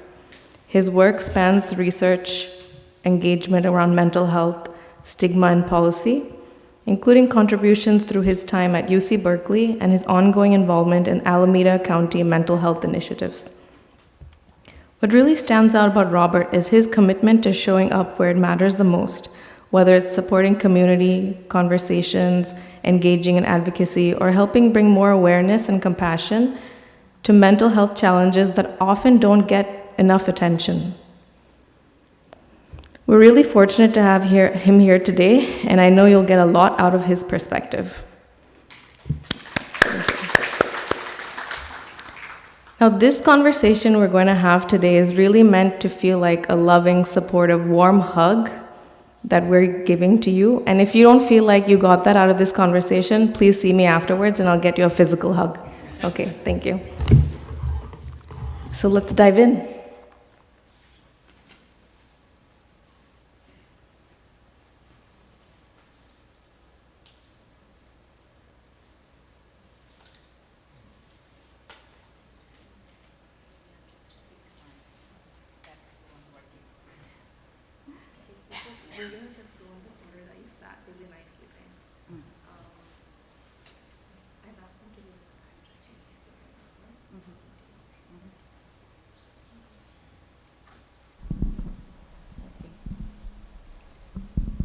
Maybe we'll just use this one.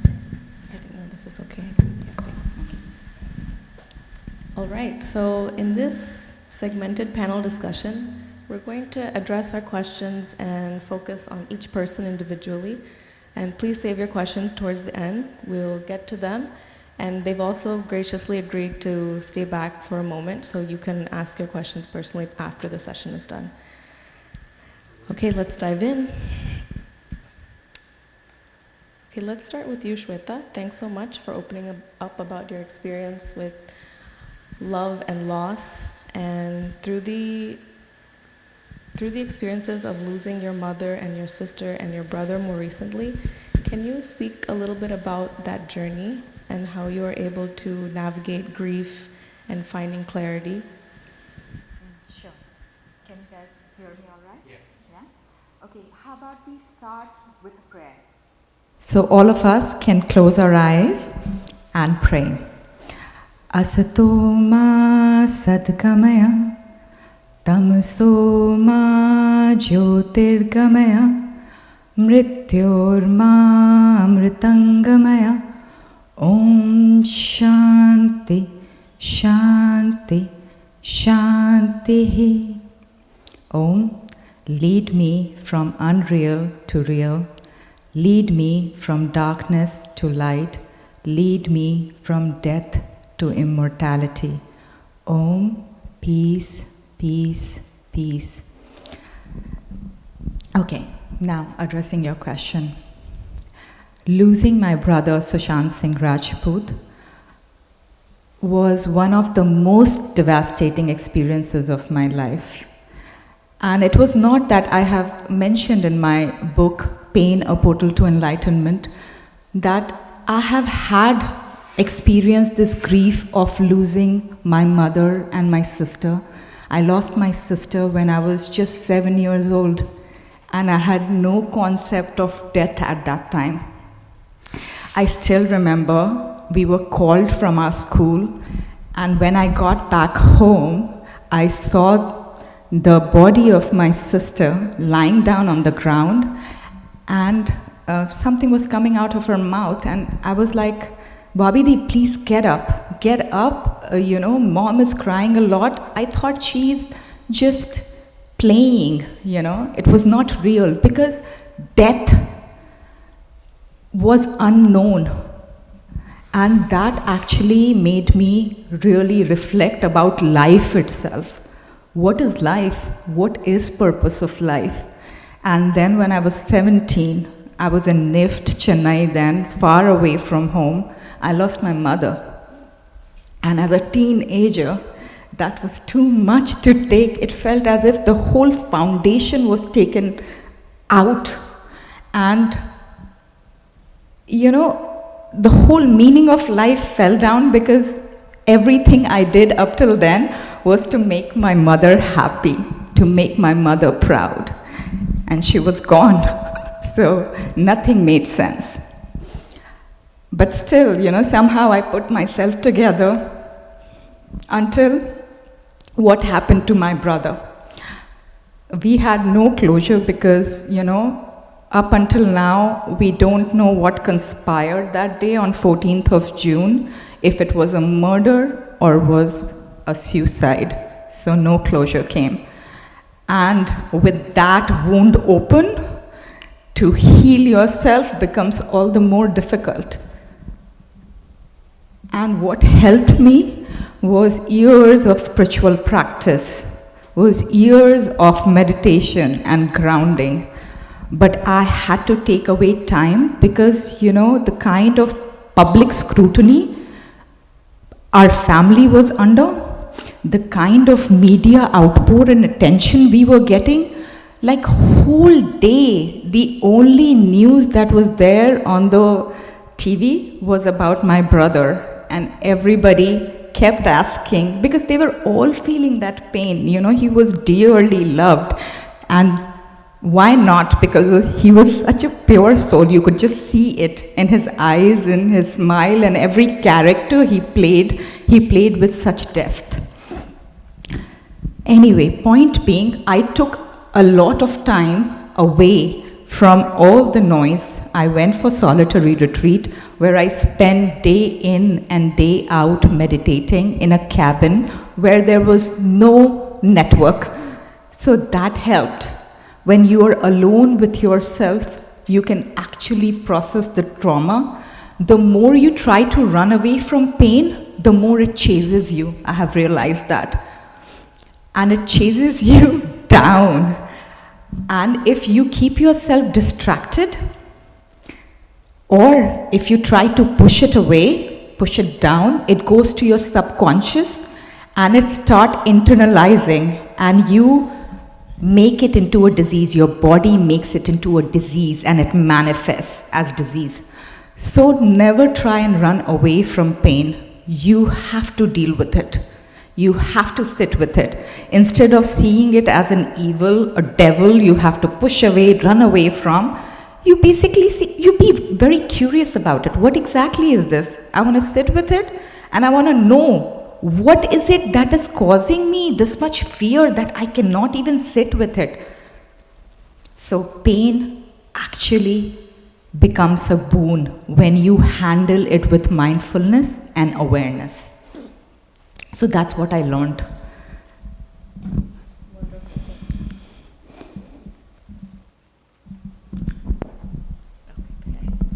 Thank you so much for sharing.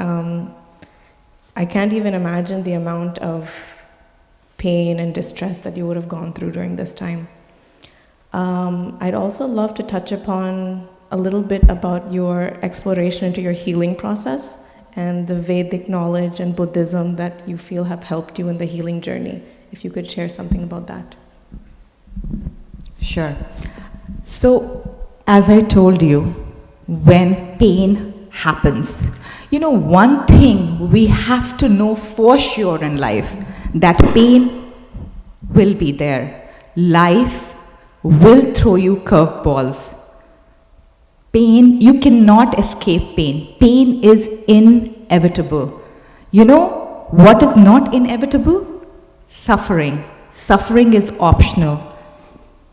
And how do we avoid suffering.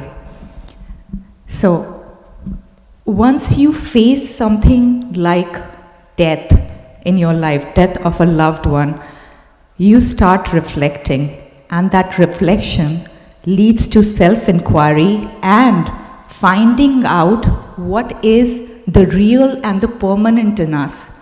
Can anybody tell me, what do you think is the only thing that is permanent in us? Otherwise, everything is changing. If one can answer me, anybody from the audience? Yes. Soul, okay. Anybody else? Death, okay. Very good. I heard change. Somebody told change. That was wonderful. What else? Awareness. Very good. Very good. You know, by God's grace, we have been given 3 states of mind, you know, and it's mentioned in our Vedas. It's called as Avasthatraya Vichar. In that, we have waking state. Right now, we are all in waking state. Our body is working, our mind is working.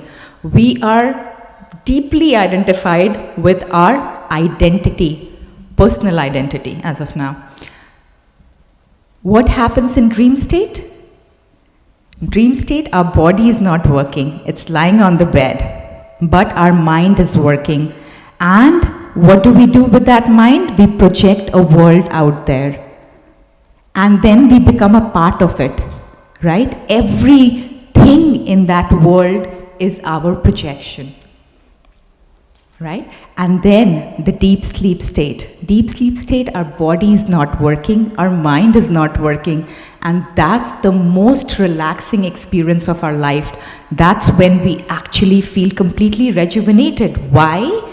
Because we are not carrying the burden of the identification, personal identification with the body and the mind.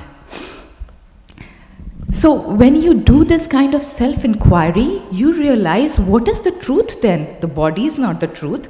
The mind is not the truth. Even the personal identity is not the truth. Then what is the truth? Truth is the awareness. The awareness that is here right now in the waking state, and the awareness that was there in the dream state, and the awareness that was there in the deep sleep state, that made us feel that yes, we had a good night's sleep, right? And then there are many such ways, Panchkosh Vivek, Drigadrish Vivek, but you know, I'm not going to get into it. So self-inquiry becomes all the more important. And then sitting with yourself, coming back to your heart center, where this awareness is always present, this moment. Okay, so that helped me a lot. And in Buddhism, we talk about Vipassana. Vipassana is, and why it's important is because we, as humans, we are wired to run away from pain and to chase pleasure always. We have this reptilian brain, mammalian brain, and prefrontal cortex. And prefrontal cortex got developed in human beings much, much later. So reptilian brain is like, okay, whenever we have fear, we are attacked, we run away. Mammalian brain is emotions, you know, processing emotions. And prefrontal cortex is when you take a breath and you sit. What exactly is happening with me? Why this reaction? That's what we learn in Vipassana. That's what we learn, that we have to sit with our sensation till the time it transforms into something beautiful. And that's when we actually start experiencing siddhis. If we do it right, we start experiencing siddhis. It's almost like supernatural manifestation of human mind. So yeah. Gyanmai, can you fix my mic? Just one moment.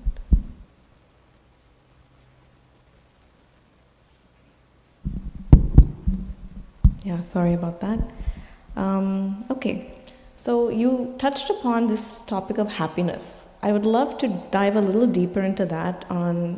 That's our real goal, like not just run away from pain, but find real happiness and contentment. Can you speak a little bit about a journey of finding happiness in our lives?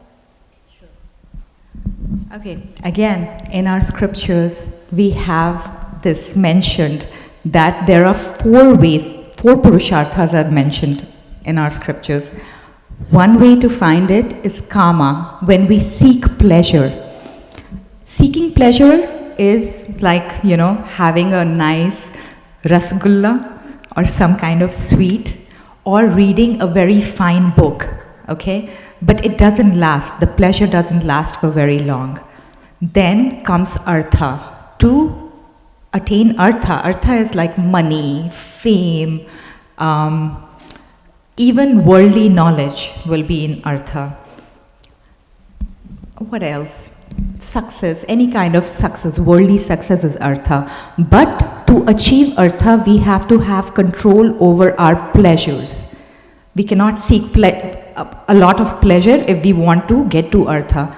Then once we have all the success in the life, we feel, hollow. This hollowness is always there. And then we try to fill it with dharma when we start becoming more selfless, when we work for others. And then we get to moksha. When we have done enough of helping others, we start really asking. We incur a lot of good punyas by being selfless, and through that we start aiming for moksha. Moksha is almost like getting off the wheel of birth and death. That what is mentioned in Hinduism, Buddhism, and almost all the religion believes in karma. So when we get to moksha, that's when we actually find real peace, real bliss. Up until then, we are always looking, nothing makes us happy. We are always thirsty, looking for happiness. Thank you. Thank you so much. I'd like to ask for our audience if there was one major takeaway or one real step that they can include in their daily life. Can you advise them on something that they can do to support their mental well-being and their search for happiness? Always be present.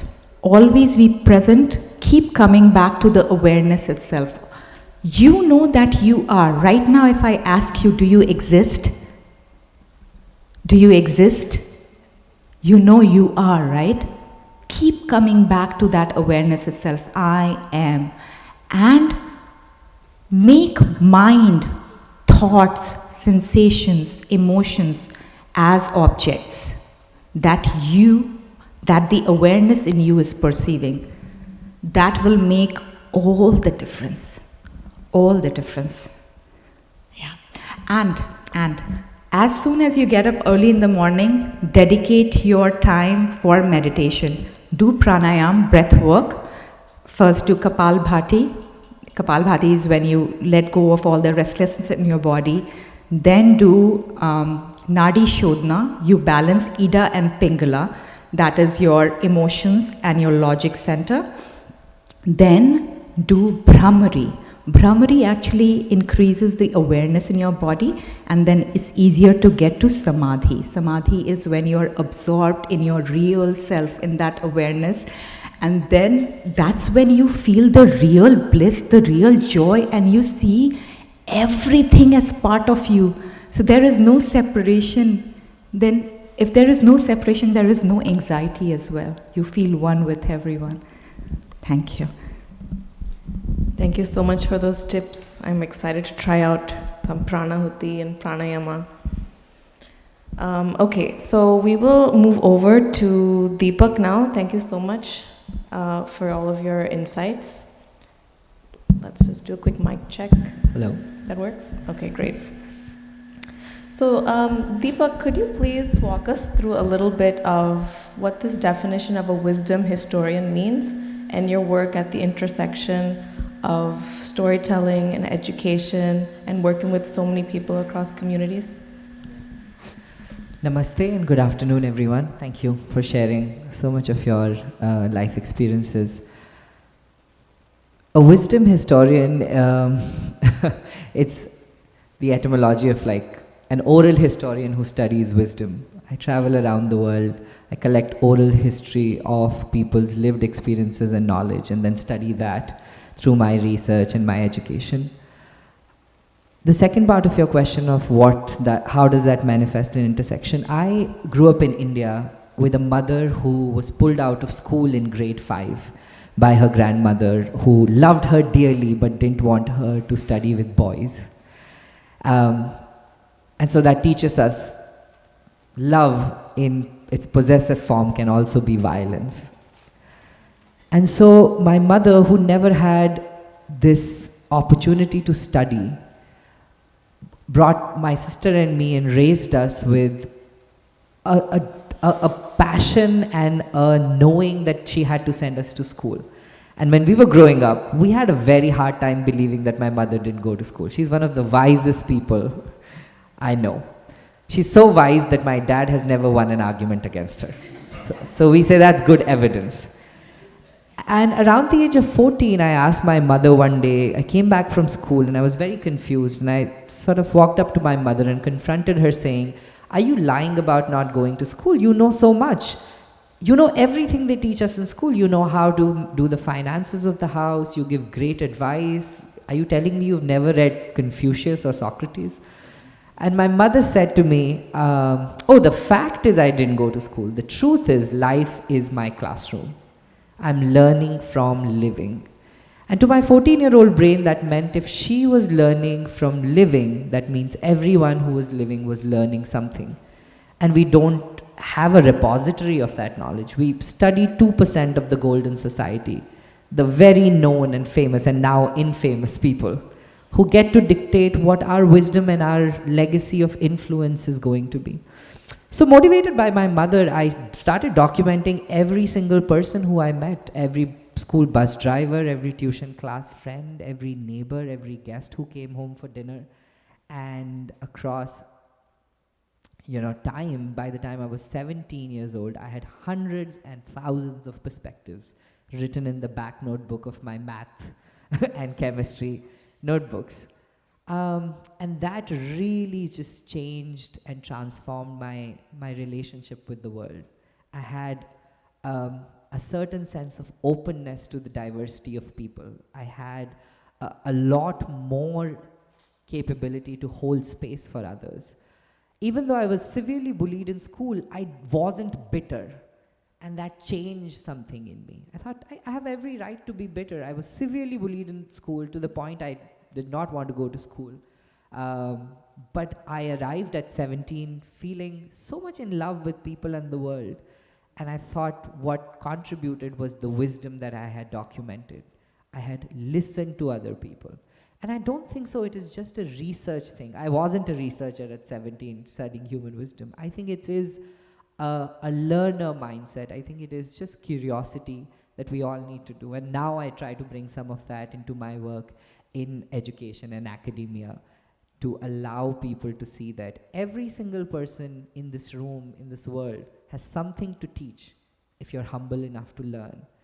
And maybe that lesson is useful today, or maybe it's useful at the age of 70, but you have to stay open.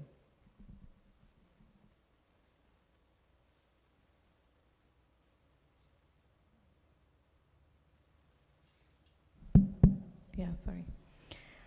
Okay, thank you so much for your introduction. I would love to double click into a little bit about your project Fuel, and what do you notice is like the universality of struggles and hopes for younger kids? That's a great question. So Project Fuel is the organization that I started at 17. It stands for Forward the Understanding of Every Life Lesson. And at the center of that work is the question, how do we make sure every young person in the world graduates high school with one positive narrative about themselves? It is such a small ask, but it is the most scarce thing that I notice in the world. And I've taught across 5 continents, and I see no difference in culture, in economic diversity, in life demographics. I noticed that many young people, and even including adults, but just to stay on the young adults part, do not leave school with a positive narrative about themselves. A narrative that has not been crafted by parents who love you dearly. A narrative that is not crafted because you have to get to a Stanford or a Harvard or a good college for your college application. A narrative that you are convinced and has been kneaded like a dough within yourself through your formative years. And you're convinced that that is true about me. And the world has to really wrestle with me to convince me otherwise. And I think that narrative often is outsourced by parents to others, or given by parents to their young children. The thing that I find most interesting in the work that I do is when I started this work, I started documenting the wisdom of adults. And I got bored very soon because most adults wanted to sound profound. The moment you ask them, what has life taught you? They wanted to, be the most proficient version of themselves. They wanted to be remembered. And so this pressure of sounding almost like Buddha takes over. And I realized that I wasn't interviewing young children. So I started about 10 years ago documenting the wisdom of children as an active practice. And I found out that actually children were equally wise. If I gave you a life lesson today, without a name and an age, you would not be able to tell whose life lesson it is. There's a life lesson that I have called concentration is the most important thing, but balance is above that. What age will you assign to that lesson? Would a 108-year-old would have learnt it, or a 5-year-old? In this case, it's a 5-year-old. When you're done using the jar, remember to close the lid. That came from a 5-year-old. Don't eat too much sugar, it ruins your teeth. That came from a 101-year-old. We think we know, and we can neatly label wisdom across ages. But you'll be surprised that when you go out in the world, who surprises you? And now science, cognitive science, neurobiology, social psychology, anthropology, has proven that wisdom has nothing to do with age. It has everything to do with experience. And even a 4-year-old has the exact experience of a 4-year-old. So you can't discredit it. If you ask me my top 100 favorite life lessons from 400,000 life lessons that my team and I have documented over 17 years, 75 of them would be children's life lessons. And I think a big piece of that narrative that I was saying earlier, that we need to gift our children, is to respect their wisdom here and now. We don't have to say to them, wisdom is something that comes on the other side of grad school with a 3.8 GPA and a Tesla, or a big job that your manager knows how to promote you on. It comes here in the school playground. And to respect that wisdom in the classroom, at dinner table, in house parties, and then throughout life. So I think the work is not on children. The work is for adults to take themselves less seriously and honor the children for what they know. Beautiful. Thank you so much for that background. In my professional experience, I work with kids quite often too, and we research a lot. And there's quite a bit of very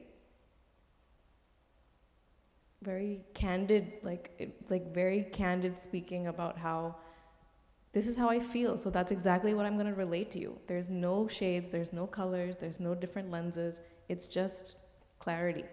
I think that's what they can boast about. They have clarity. Okay, could you also, now that we touched a little bit about wisdom, I'd like to touch upon intelligence as well. Can you speak to the difference between wisdom versus intelligence? Intelligence is knowing a lot. Wisdom is knowing how to use that lot in the right context. You may know 5 languages, but if I was to fall down on this stage right now, what words will you use to console me and to make me feel better? Knowing all the languages is the intelligence, is the knowledge part. Using it to make me feel better is the wisdom. And if you use a lot of academic terms, it might make me worse. The other big difference between intelligence and wisdom is, so wisdom generally has been seen as an abstract virtue that sits under religion or philosophy, right? When you want to get wisdom, where do you go? You go to religious leaders, godmen, you go to sermons, or you go to the greats of the philosophical world, the Socrates, the Aristotles of the world. But science now has proven that wisdom is actually a skill, and it's made of 6 sub-skills. I'll save you a semester-long course and tell you what those 6 skills are. The first is intellectual humility, which is knowing what you don't know, which is what we are afraid of displaying in the world. Even if someone asks you a question that you have no idea about, you will try to find and faff your way to it. The British author Quentin Crisp says, that's like preparing for a geography exam. You open the atlas a night before the exam and you dust off the dust and you flip all the pages and you see this country, China, and you mug up everything about China. When you go to for the exam the next day and you show up and you open the question paper, the question is obviously about France and not China. So you start the answer with, well, France is not like China, in China. And then you say what you came to say. I think that's how we respond to the world, with this certain sense of intelligence and this consolidated knowledge, not contextual enough. So that's intellectual humility, knowing what you don't know. Second is emotional tolerance or value tolerance, which is holding space for other people. It's the state of emotional homeostasis, emotional neutrality. When you think of a wise person in your life, you can think of someone you go to who will not take sides, who will be a little fair, who will not jump in the highest of highs and not drop down in the lowest of lows. So a certain sense of emotional neutrality. The third is reflection, self-awareness. Who are you? Why are you doing this? Why did you show up on a Saturday morning to listen to this panel discussion? What question in you are you asking that you're looking an answer for through all these voices that you're hearing, or even the person sitting next to you? A certain level of introspective well-being. The fourth thing, which I think is very important, is dealing with uncertainty. The good news and the bad news is all of life is uncertain. So you get a lot of chance to practice it, dealing with uncertainty. The fifth is practical knowledge of life. How do you do your taxes? Can you speak? Are you socially confident? You know, just the basic attributions of life that allow you to get through the daily chores. And the last and the biggest differentiator between intelligence and wisdom is what we call pro-social attitudes, which is thinking about common good. An intelligent person may think about the benefit of others. A wise person has to think about the benefit of others. And that's the big difference. Okay, thank you for walking us through that. You co-teach a course called The Meaning of Life. That's a really broad course name, I feel like. Can you talk about some of the ideas or the discussions that have emerged from that class? I'm so glad you didn't ask me what is it then. That's what some of the students on first day of class, they're like, by what class will I know what the meaning of life is? The idea of meaning of life fundamentally is prefaced by the question, so how do I find the meaning of life? And that is an incompatible and an unworthy question for a life. To say I want to find the meaning of life is to say it lies somewhere beyond and I need to now trek up that mountain. I need to be able to swim to that destination to find it. Whereas the right question to ask is, how do I create the meaning of life? Because then you take the agency in your hand. You take actions towards that meaning and purpose. The themes that we discuss are really basic. We discuss things like love, all the way from romantic love to familial love to friendship love to self-love. We talk about purpose, we talk about job, work, value. But at the very center of this entire method is the phrase wise way. And what we really teach students is to take their life as a field site. You know, every researcher who's doing a PhD in the world has to pick up a field site that they go and do research on. Each one of us is a PhD student of our own lives. And by that means, your life is your field site. You're constantly employed by this research site, by this field site to study. But nobody trains us on how to be a good anthropologist, an ethnographer, a researcher. So in the course at MIT, what my colleague Graham Jones, who's an incredible professor, and I try to focus on is actually helping students pay attention to their life as a field site, and then as an anthropologist, pick patterns, associations, so that you're not carrying over the mistakes of the last friendship to the next friendship, the last relationship. But here at Stanford, the course I teach is called Designing Your Life, which is in essence similar, but in tools different. Here we talk about the concept of design thinking, and how do you design your life, which is very much like creating the meaning of your life. And we talk about prototyping. I'll give one example in interest of time. A lot of times we live in the guilt and the regret of things we have not done, right? You're like, oh my, if I was a Bharatnatyam dancer, if I was a basketball player, and if my parents had sent me to a swimming class, I would be so-and-so, or this would have happened. But you don't have any data about it. And I was hearing in the earlier panel this beautiful point underlined about everything is data. So one of the most popular exercises of this course at Stanford is you create 3 life plans. You create first the life plan in a 5-year timeline of the life you're living today. If this continues, what will happen? The second life you create is if the main paying source that you have today, if that ceases to exist, if AI takes over your job, if the person who you live with decides they don't want to hang out with you anymore, what will be your life? That's Odyssey 2. And the third life is with, if time and money was no constraint, what would be your life? And we ask students to imagine and detail it out as much, not just professional life, personal life, what family holiday, how are you planning the next 5 years of your life? And a lot of students in their third life want to be in hospitality. They want to have an Airbnb or a hotel or a retreat center. So I asked one of my students, I said, that's great, let's prototype it. He's like, well, I don't have the money to buy a hotel. And I said, that is a terrible prototype if you have to spend all of this money. It has to be done under $20 on your time. So he said, okay, he brainstormed a little with his friends, and he came back and he said, I'm going to host 3 friends of 3 friends. So there's some trust, and some random stranger is not in my house over the weekend. So I said, great. Treat it really like you run the hotel and you are the person who's taking care of this Airbnb. He showed up on Tuesday and he was like, I hate it. I don't like taking people's omelet orders and egg orders, and I hate changing bed sheets. So I said, what did you learn in the process? He's like, you know what I actually enjoyed? I enjoyed designing the experience before these guys got to my house.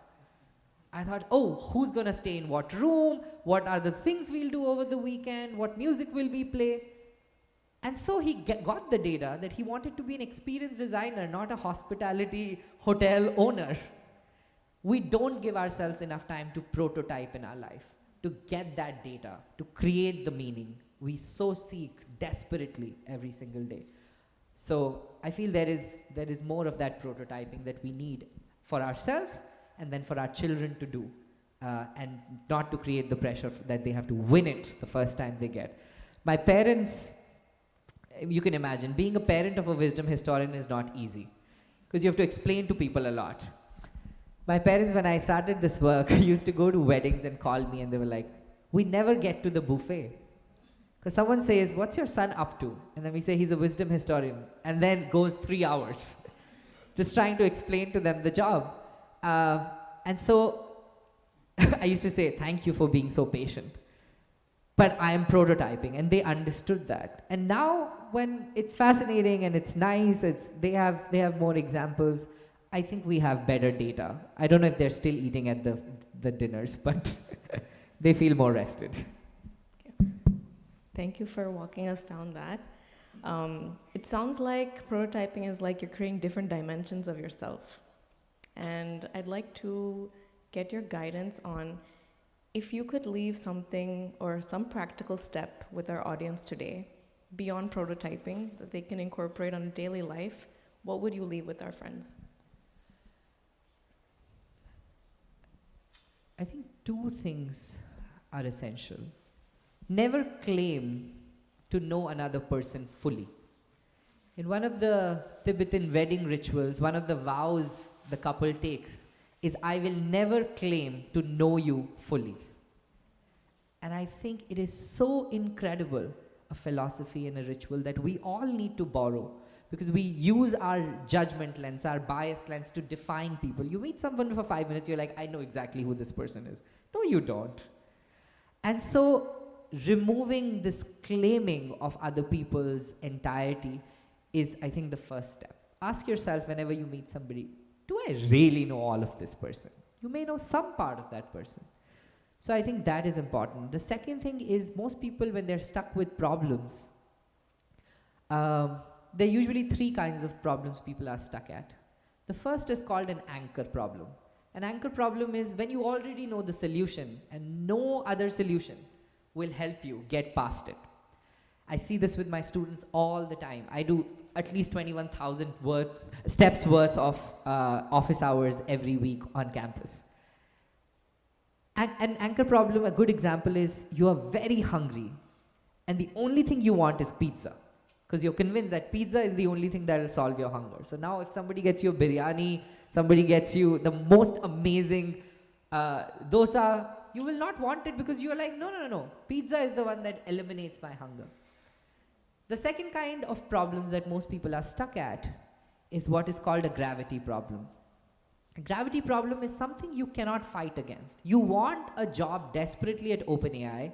OpenAI is not hiring.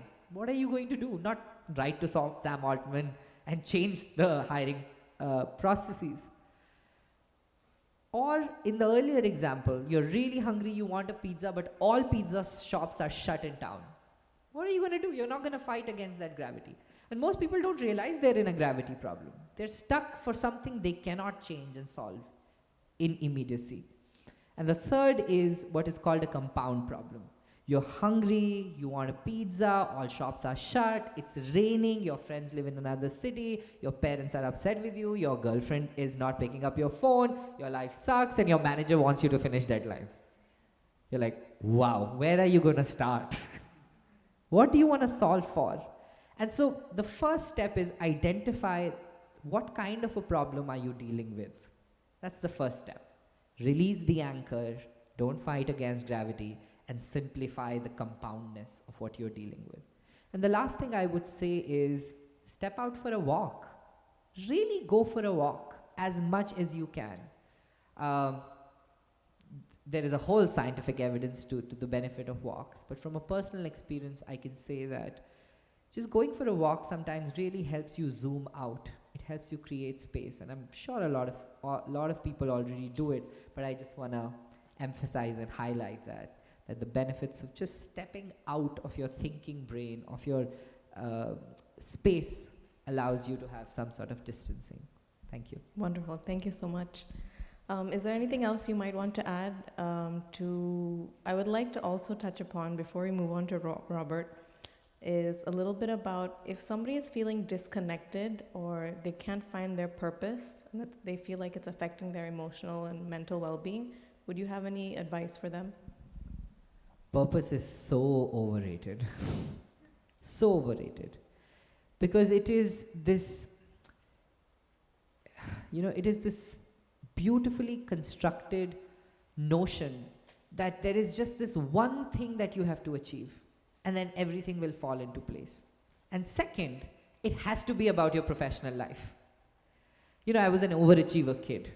I was in the school debate team, I was in the school singing team, I was in the school choir, I would go and paint and win all of these things, and I would come home and I would look at my sister, who was least interested in any of it, and yet the most content.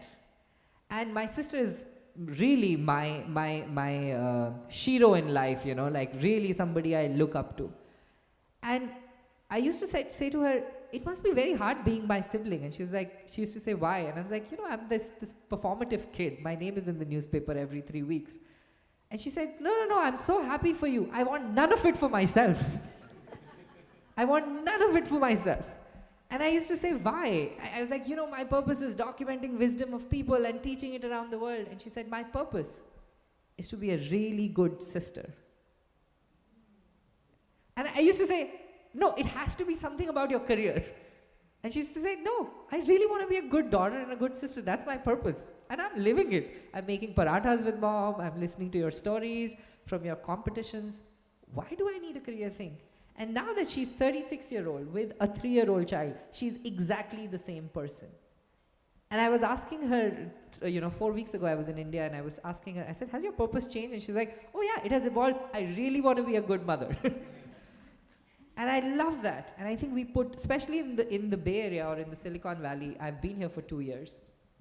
Often at house parties, I see parents pressurizing their children to give this great answer of what they're going to do with their life. And then I ask parents, if money was not part of the conversation, what are you rich in? I cannot tell you the deafening silence I know that follows that question. Because so many people have never asked themselves, if money was not part of the equation, what am I rich in? Why should I talk to you? If you don't have $1 billion, why should I be interested in you? The day people have their answer, I think that is their purpose. And even if it is to just clean carpets or mop a floor or clear cobwebs, absolutely valid and beautiful. Yeah. Thank you. Wonderful. Thank you so much. Can we have a round of applause for our first two? Thank you. Okay. Now moving forward in our segment, let's chat with Robert. So Robert, can you talk to us a little bit about your lived experience in the bipolar disorder space and your work in the mental health area? Yeah, definitely. Can you hear me? We good? So first of all, thank you for having me. This is a wonderful opportunity to meet people, a group that I haven't been around much. So it's a great opportunity for me. I was diagnosed with bipolar disorder about 27 years ago. And so I was 28 when I experienced my first depressions. In depressions, people say, okay, I get sad, and they try to identify that way. But I lost my brother about 6 years ago. And that deep hurt and pain and that, I guess where the chemistry of my brain went of just weeping at times and it coming in waves, that's how I would say clinical depression is for me. And for no particular reason. So it may be Sunday and I have a great day with the family, and Monday I wake up in that emotional state. Not because of my diet, not because of my exercise, but it's just those chemicals in my brain decide to click. So it took many years to try to understand that. The other part of bipolar disorder is depression and also what we call hypomania or mania, where you're very active and sometimes you have many, many ideas and you consider yourself brilliant and your ego goes sky high, but it's my reality, so I don't realize it. So other people may say, you're talking so fast. And I don't realize it because I'm supposed to be talking fast. Or you're taking on so many responsibilities. And so I started learning a little bit more about that. I've always been an active person in the community. I've always volunteered, and so it started getting to the point where it started affecting my life. So it took a while to realize that I was going through these depressions. I reached out for help. I got diagnosed with clinical depression. And then probably a couple years later, at the age of 30, by that time I had left my wife. I had sold my house, opened a business within like 3 weeks without a business plan, rented a space, bought inventory for a sports nutrition store, and then came out of it. And that's that manic part of it. And it was unbelievable because I tried to justify it, like, oh, it was a great business idea. I'm gonna have 2 stores, 3 stores. But the reality is I was very, very sick. And I didn't know what mental health was. I didn't know what mental illness was. I was a wrestling coach, high school wrestling coach. I was a garbage man. Actually, I picked up the garbage at Irvington High School and Washington High School, American High School here in Fremont. So I didn't know what mental health was about. So eventually, I got to the point where I couldn't live like this anymore. I lost my family, my wife, and I have always been a good person, I thought, so why me? I decided that I didn't want to be in this world anymore, but I was smart enough to check myself into a psychiatric hospital by the grace of God. And there was a social worker that started explaining depression on a whiteboard, and then he came up and they started explaining this hypomania, and this extra activity, not needing to sleep, maybe sleep 2 hours and you wake up, you got plenty of energy, and this could last for days, and then it goes into spending money and making unwise decisions. And I said, wait a minute, that's me. And I identified with that. So he gave me a book about bipolar disorder. And that became my education, is personal stories. Because I could have popped open a book about neurochemistry and it would have talked about bipolar disorder and the different neurochemistry involved, but it was those personal stories that really kind of gave it a reality. That people had made the same decisions I have, and have gone through the same kind of destructions and journey. So when I got out of the hospital, I wasn't working, so I actually got a degree out of Barnes & Noble. So I went to Barnes & Noble every day for about 8 hours and read every book about personal stories and mental health. From there, it went into psychology. So I read books from psychology. And I barely graduated high school. Actually, I was surprised I graduated high school. But I had to find out about myself. It's talking about self-awareness and looking inside. Because I knew I was a good person. And it's just so confusing. Got into philosophy, got into religion, different religions. And I still couldn't figure out kind of why this happened to me. And part of that education and learning about it was going to peer support groups. So peer support groups are where other people may be diagnosed with a mental illness or have a family member and they want to find out more. Sit in a circle, meet once a week, and I could sit back and listen to these stories of an elderly person, a young person, male, female. It really didn't matter, different cultures, different religions. But it was a place where I could feel safe because they've been through what I've been through. So it took me a while to open up, definitely, because for one, I'm a male, I'm a wrestling coach, I'm stubborn, I'm a garbage man, and I didn't know about emotions. I remember my therapist said, so Robert, how do you feel? I feel like pizza. That's what I feel. I didn't know what feelings were, and maybe a year later I was like, okay, I feel a little sad today. But I didn't know what feelings were. So within this peer support group, and this is the work I do now with stigma, it's a great group of people. I'd been there for a year. There was this young lady that was probably in her early 30s. She had been off work for 6 weeks. She had been in a hospital for a couple weeks and then outpatient for another 4 weeks. And it was a Wednesday. And she opened up and she said that she was going back to work on Monday, and she was scared. She was fearful that people would find out that she has bipolar disorder. And so she started to cry a little bit, and the group of people that are safe that I've been with, the consensus was, don't say anything. And she said, my family doesn't know. And I'm sitting across, and I'm thinking, this is a wonderful person. She's amazing. She's helped me understand my bipolar disorder. So she started crying, and I thought about it. Like, I couldn't imagine going to work every day or a family event and being scared that someone's going to find out I have an illness, a mental illness. So that was the moment, it was almost like an epiphany, they call it, where I said, you know what? I'll tell my story. I'll tell my story, And so because of that stigma, because of that pain she was going through, and I didn't want other people to go through that pain, and I knew it was happening. I knew how people looked at me after I got a diagnosis. So that was kind of beginning of a journey of reducing stigma, and how I got involved with NAMI, National Alliance on Mental Illness, is they have a class presentation. It's an hour-and-a-half presentation, and it's two people sharing their lived experience, and it's formatted to where we talk about the worst times, and then acceptance. When did I accept that I have bipolar disorder and this is a real thing, not just in my head, quote unquote. And then treatment. So how did I get stabilized? How do I stay stabilized? Coping skills. What life adjustments have I made or do I have to be aware of so that I don't go into another episode? And then also success, hopes, and dreams. And that first presentation I did, I was terrified. I forgot to say my name. I was terrified. At that time, my biggest success was actually making my bed in the morning.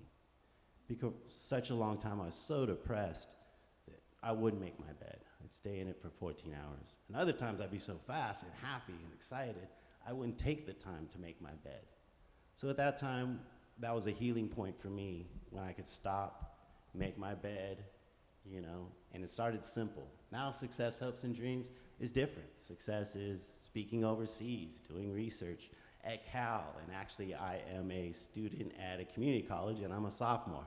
Been a sophomore for 15 years, but through this work and the amazing people that I met, I'm able to do research. I'm on my 4th research project over at Berkeley. So just thank you very much. Yeah, so opening up, telling my story, being honest, meeting people, getting to know people, hearing their pain and empathizing. And, I say that sympathy is giving someone a box of Kleenex. Empathy is sharing that box of Kleenex. Beautiful. Thank you so much, Robert. Can you share a moment within this journey of yours where you decided where you had the epiphany and gave you the courage to actually do something about it, and how other people can identify and grow that courage within themselves if they're going through something as well? Yeah, thank you. That epiphany. I was very prideful, and it wasn't my family that I reached out to. Not that they wouldn't help me, but I guess I was very prideful. And my friends, it wasn't my friends that helped me. It's a saying I like. It was a perfect stranger. So it's someone from a nonprofit who I didn't know, opened up the room and put out chairs so that we can have these meetings. It was a perfect stranger that got me involved in presenting and sharing my story in a format. It was a perfect stranger. I didn't know the person, but they voted to send me to St. Louis to become a trainer and teach others to do this story, this format. It was a perfect stranger that invited me to Cal to meet his grad students. And actually, he asked me to be part of a journaling club, one of his grad students. And so I said, yeah, I'll be part of the journaling club. I didn't know what a journaling club was. And then I got an email that had 4 different journal articles in it that I was supposed to read and kind of break down. So, but it was a perfect stranger that invited me in, and it was a perfect stranger that allowed me to do research there. So I find that the next person you meet may be that perfect stranger. We may connect today about school, and then maybe we have a school program and we talk about stigma, and we open up conversations of different communities and different faiths, and so there's always that perfect stranger. I think that's what I learned from that epiphany. Okay, so there was basically someone who kind of swooped in and helped support you in what you were doing next. Yeah, so it was the group NAMI, National Alliance on Mental Illness. So they've been around since, I believe, 1976, and they're the largest group, nonprofit that helps support, educate, advocate, and also does research for people with mental illness.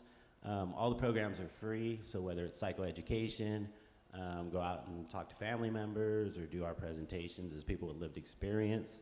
We've had a chance to go into the county hospital on the psychiatric units and do our presentations, as well as churches and anybody that'll have us, basically. Also, there's family support.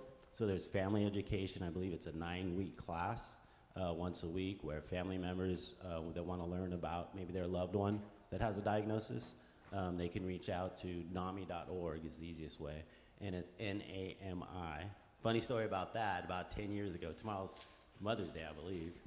So it used to be NAMI. Everybody used to call it NAMI. And someone from the higher up said, you know what? Maybe we should switch it to NAMI so it sounds more like mommy, which is a little more endearing than NAMI. So now it's considered NAMI.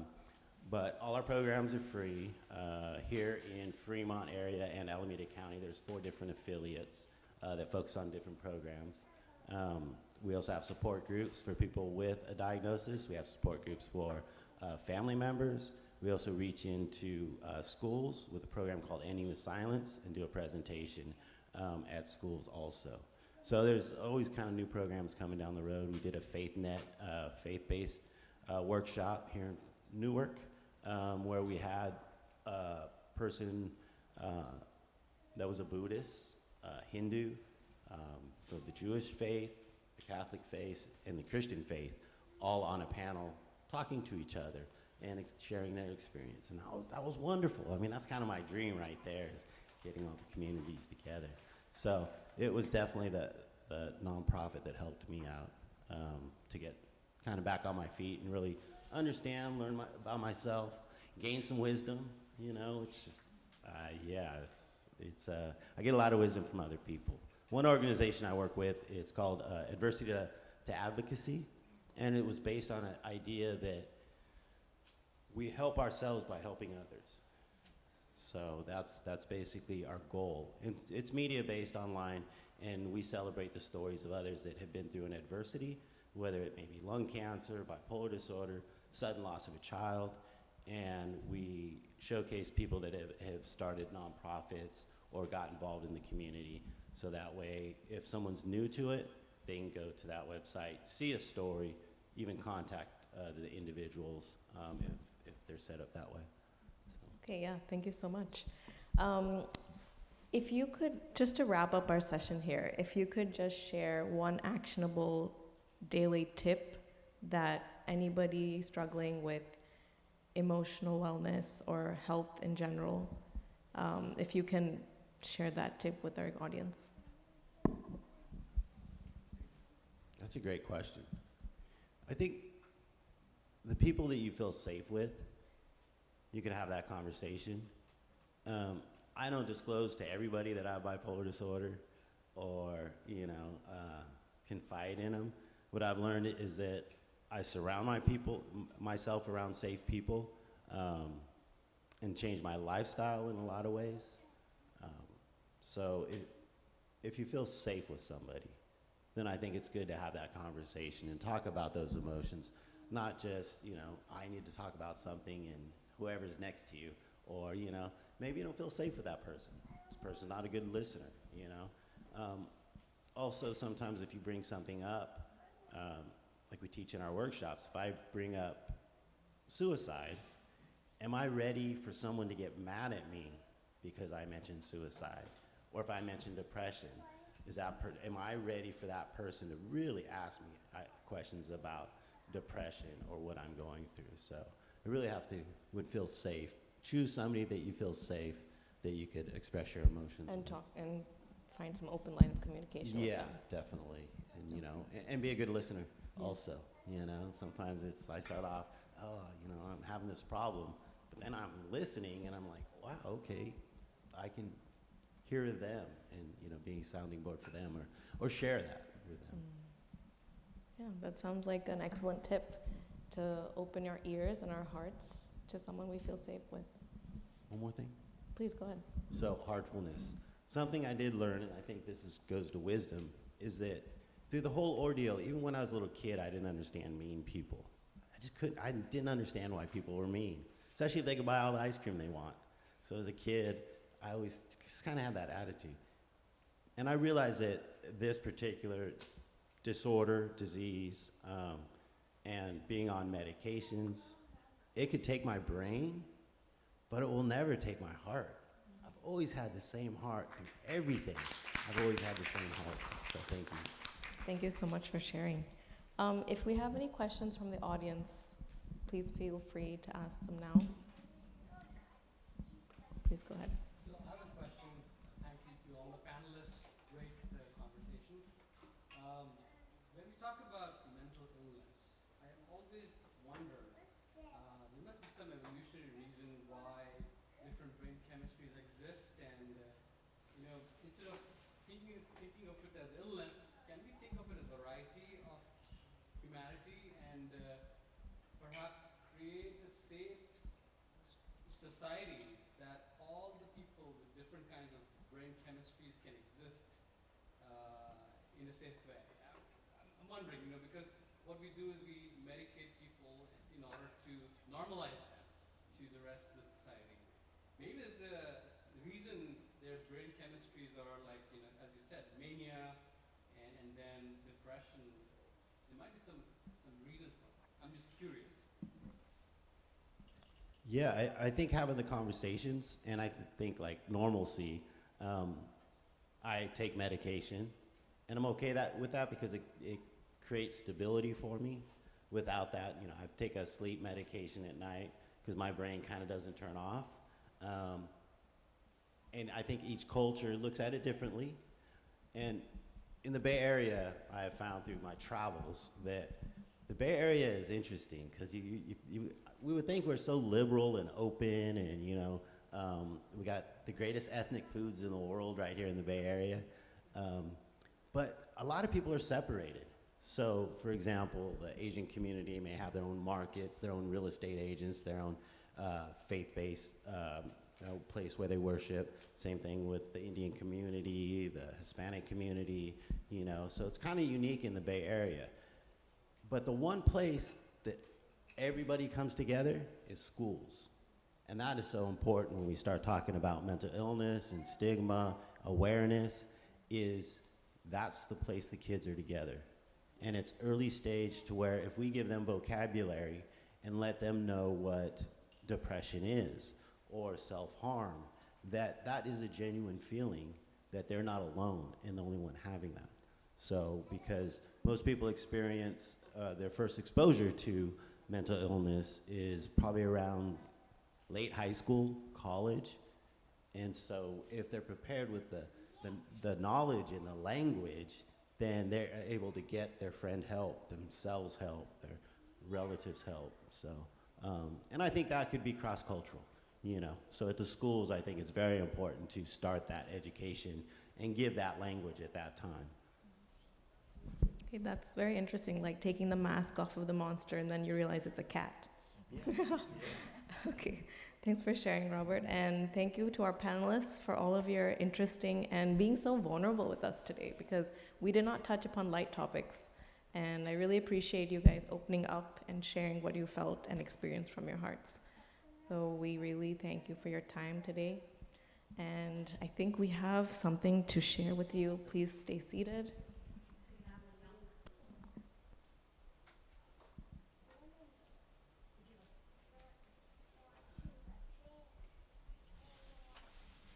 You ready?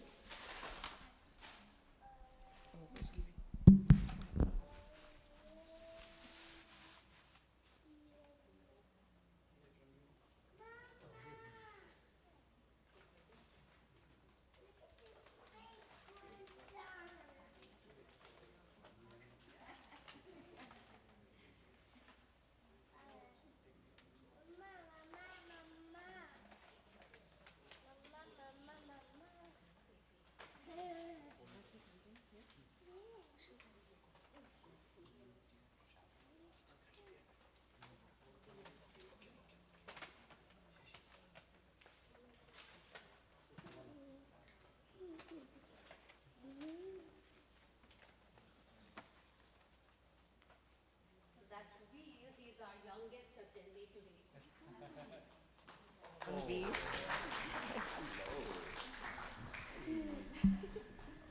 He turns 3 this month. V, can you hand this? Leah, can you give us?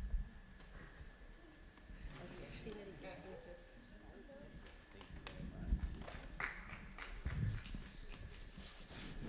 High five.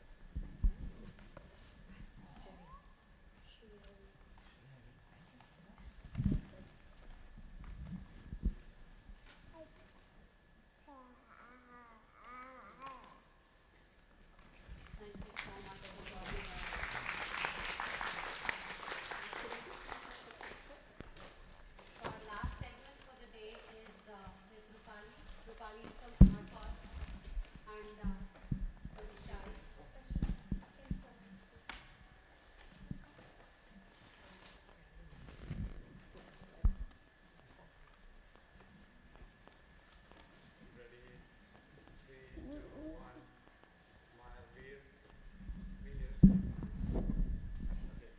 What is Bama holding in his match?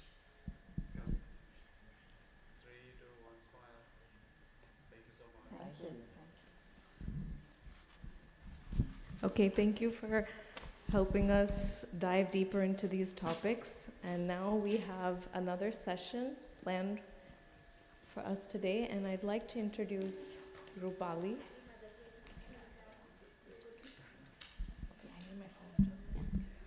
So Rupali is the founder of a non-profit called Our Cause. Our Cause is an organization that's about mental health awareness advocacy. And she is going to be talking to us with Shri Priya Chari about moms and defining boundaries for moms. Thank you, Shashi. I know we're running late, so everybody we'll keep it short. I know we're between now and lunch, but this session is also really going to be interesting. So if you can stay back, I'll really appreciate it. My name is Rupali Rajvanshi. I am the founder of a nonprofit called Our Cause. And really what we are about is building awareness around mental health issues through storytelling, through community dialogues in the South Asian communities. So that's the short of it. And I wanted to introduce our panelists, Dr. Shri Priya Chari.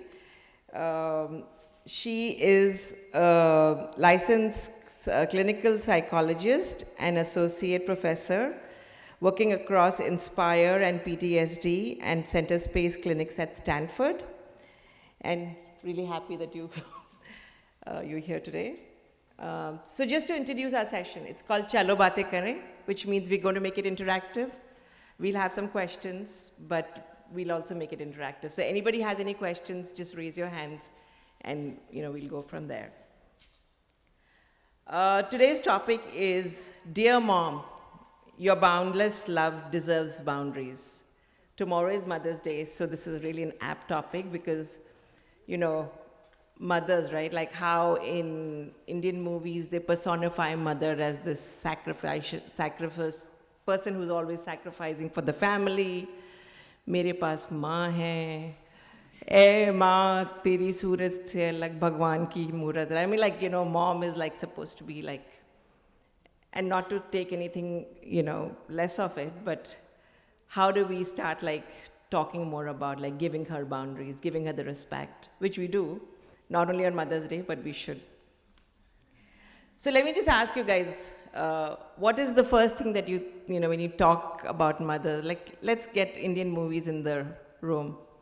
What is something that you guys can think of with mothers? Tell me a dialogue, a song, or something like that. Yeah, go ahead. First thought.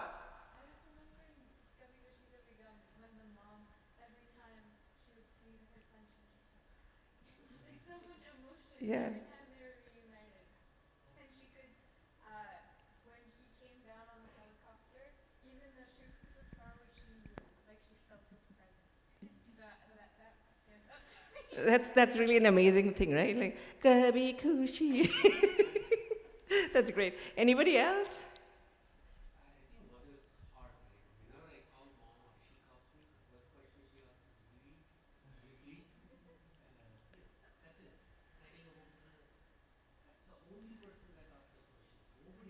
Yes.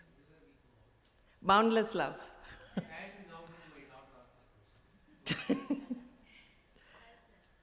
Selfless, yes. But tell me a dialogue or a song. Say something like, that you can personify your mom with.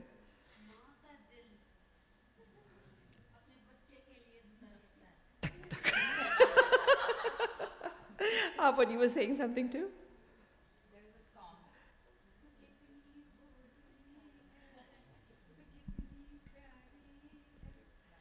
Perfect, perfect. So I think let's get started with the real Chalo Baatein Kare. Thank you all for participating. So I'm going to, introduce, I've already introduced Dr. Sri Priyachari. I'm going to start with some questions. Why is it so hard for South Asians' mom to prioritize themselves?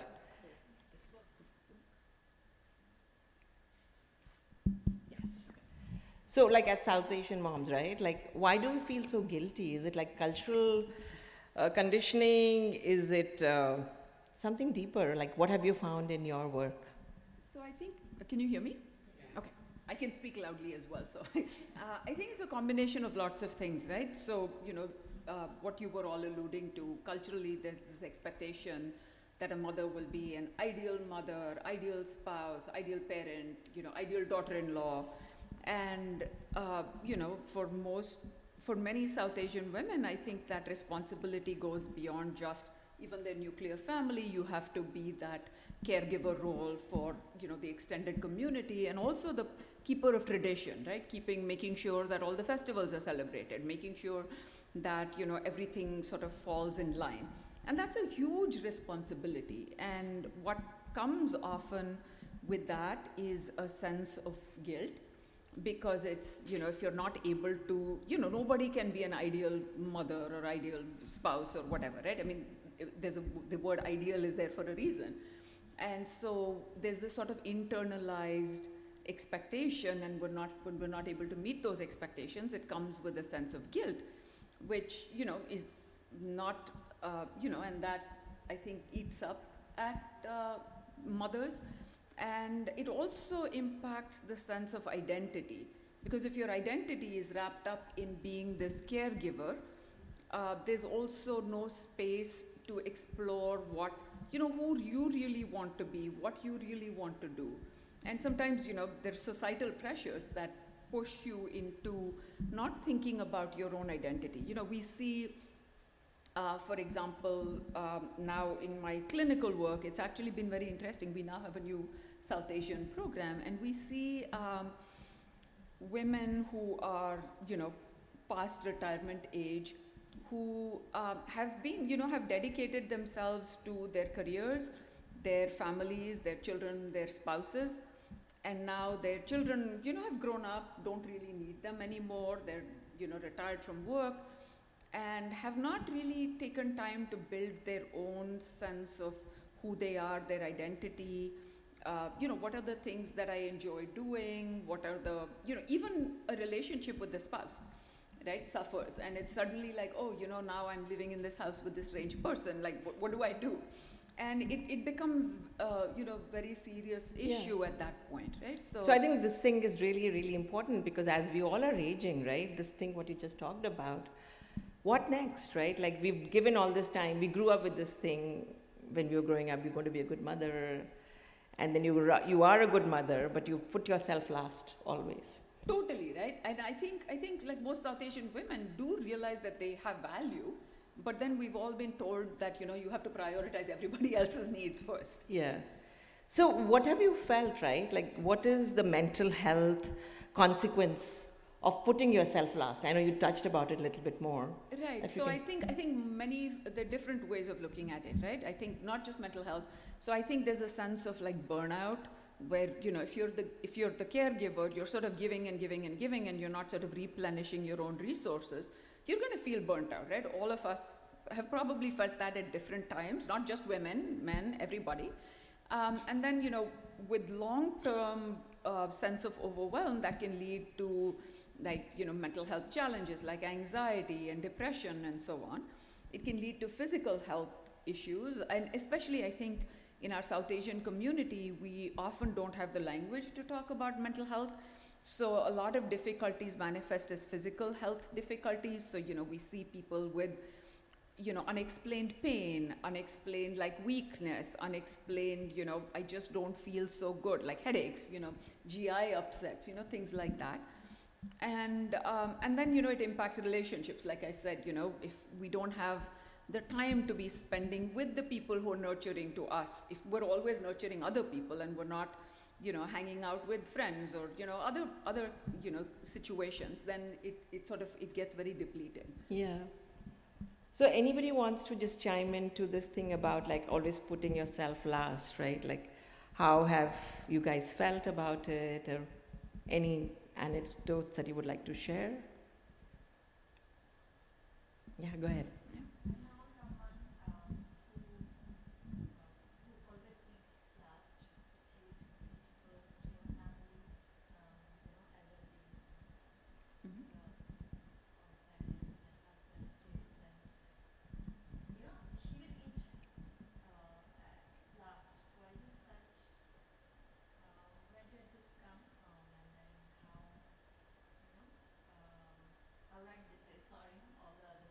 I think I'd like to, I don't know if I should, but I think movies have a lot to do with that too, right? Like in Indian movies, they always show, right? The mother is like whatever's scraping at the bottom of the chawal and eating it kind of thing. So I think somehow it is like the mothers are supposed to be the last people who needs to be fed. But like, why is it like okay?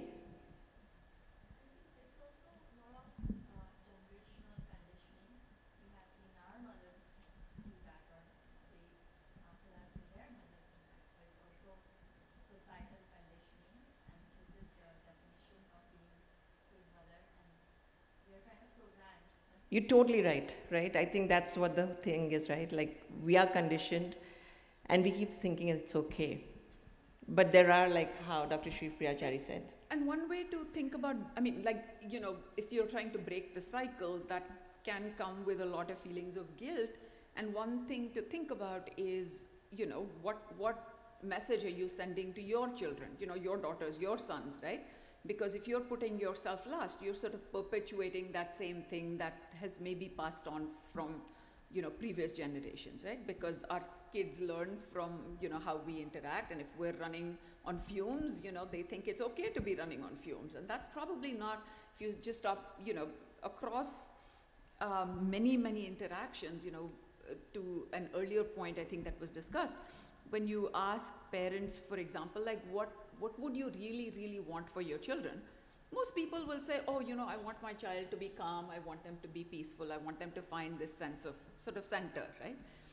But then we sort of push them out of that because we don't actually teach them those skills to, you know, take care of themselves. And self-care is a big part of that. And, you know, one way to, you know, I'm sort of veering off a little bit, but I think, you know, when you talk about the guilt that comes with it, because we're programmed to think in a particular way, and society may not even be very supportive, right? If I'm, you know, doing the laundry at home, I'm cooking, I'm cleaning, I'm, you know, working a full-time job, bringing in money, all of these things, if I suddenly say I'm not going to do this, people around me may not be very happy about it, right? Because at some level, you know, they may be getting a free ride. So, you know, there may be pushback from other people, and I myself may be conditioned to feel guilty. But, you know, sometimes it's helpful to remember that when I say no, I'm also saying yes to other things. I'm saying yes to my own self-care. You know, I cannot help other people if I don't also take care of my own needs, right? And that's a really hard, again, you know, I think there's a lot of social messages, cultural messages, and so on that somehow, you know, you should eat last, you know, you eat, in fact, you know, I watch like, you know, Tamil movies where, you know, the wife will eat the leftovers from the husband's plate. You know, it's, you know, you're just sort of literally scraping the bottom of the barrel, or even worse. Yeah.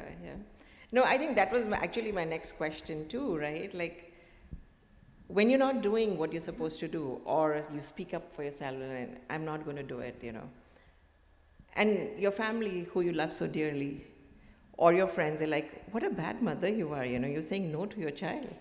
Or your husband is like, how can you say no? You gave birth to this child, right? Like, what is the mother actually going through when, you know, putting herself first or prioritizing? Like, talk a little bit more. I know you did, but some more. Yeah, I think, you know, again, to frame it as, you know, one way to think about it is when I say no and somebody is upset by it, is it because it's uncomfortable for them, or am I actually causing harm?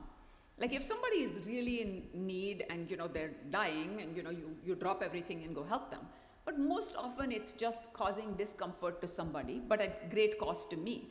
So, you know, it can sometimes be helpful to sort of think about it from that lens of, you know, what is the consequence of my being able to say no? And I don't mean that we cut ourselves off from society and tell, everybody to go take a hike, right? I mean, obviously, I think for many of us, our values are to be plugged into our families, and that caregiving is something we want to do. But how do you make sure that you do that without completely depleting yourself? And when I say completely depleting yourself, I'm not talking about when I self-care and so on. I don't mean necessarily a spa day, like in the movies with cucumbers on your eyes. I mean, maybe that's your thing. If that's your thing, go for it. But it might be something like saying, you know what, I need to go to bed at 9:30 every night. Like, after 9:30, I'm not going to respond to any messages. Don't call me. Or, if I have to go to a family event, maybe I'll come for a couple of hours. I'm not going to be there all day, every weekend. I'm not going to cook for 15 people, a 7-course meal, every Sunday. Maybe that's where I draw the line. So, pick something that's helpful for you. Make sure, you attend to your physical needs, like you were saying, make sure you eat your, however many healthy meals that you need in a day, that you're prioritizing your sleep. Something that falls through the cracks often are, medical appointments. We get caught up in the everyday grind, and then, we don't take care of, when was the last time you went to your primary care doctor for an annual checkup? Many people just, skip that, like you wait till something becomes a crisis, right? So we need, again, think of it as not as a luxury, but as a maintenance, that we need to maintain ourselves and our health to be able to, take care of the people that we love. And it's okay to set those boundaries. And, you might feel guilty. And, that might just be a sign that you're actually making change that is good for you. That's actually really lovely, because taking appointments and actually going for it is a challenge that I go through too, all the time. So we were just talking outside, right? When was the last time you got a pedicure? It's like, I don't know, Exactly, like right? Life gets in the way, and, everything else takes a back seat. Yeah. So I think I'm going to open it up to the audience. Like, let's talk about self-care and not feeling guilty about it. Like, let's talk about, like, what have you guys done, something that setting boundaries, not felt guilty, and actually being able to help yourself. Or even if you felt guilty that you still did it, like, how did you do it? Yes, go ahead.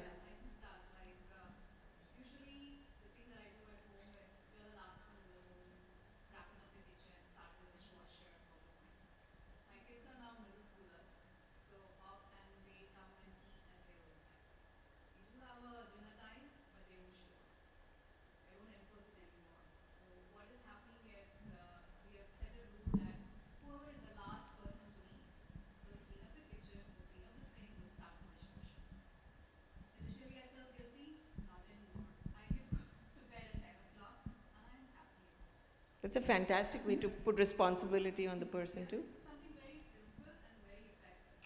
Often I find in the morning dishwasher is not being started. I do get mad, but I think we've learned to live with it. We do start, the first person who wakes up starts the dishwasher. There's a system in the house, but true, the first thing you feel is guilty. You are expected to be the last person, wrapping up the kitchen, starting the dishwasher. Slow changes. How were you able to work through that initial guilt? That's a lovely example. Initial guilt would feel guilty before though I go to bed at 10, I still wake up at 10:30 or 11 to make sure the kitchen is all done. But I think slowly over a period of time I've let it go. I'm like, it's okay. It's not a big deal if the dishwasher doesn't get started at night. It's okay to start in the morning. What's the big deal? We miss few spoons. We'll catch up with it. So I think now my kids are settling in, but I need to make more changes in my life. I think that's a fantastic example of setting boundaries and getting started, right? Thank you. Small steps, right? Yeah, like 12 years old. I mean, I've been washing dishes when I was 12 years old back home. The least I'm asking them to do is just start the dishwasher. So yeah. Great. Great. Thank you for sharing your experience. Anybody else would like to? Yes.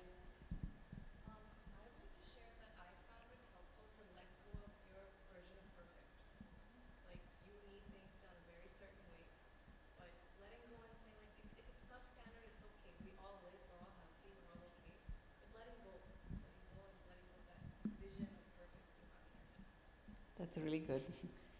Yeah, one of my colleagues the other day was taking his 3-year-oold daughter across the country for a wedding, and he said his wife was freaking out because, you know, he wasn't going to enforce bedtime exactly the same way as she would. And he was like, you know, it's true. I mean, they both survived. They're both back. You know, they had a great time. You know, dad and daughter had a wonderful time, and, you know, mom hopefully got a break as well. And so, yeah, I think that's important also. It may not be done just the way you want it. Again, is anybody getting hurt in the process? Is somebody dying? No? Then move on.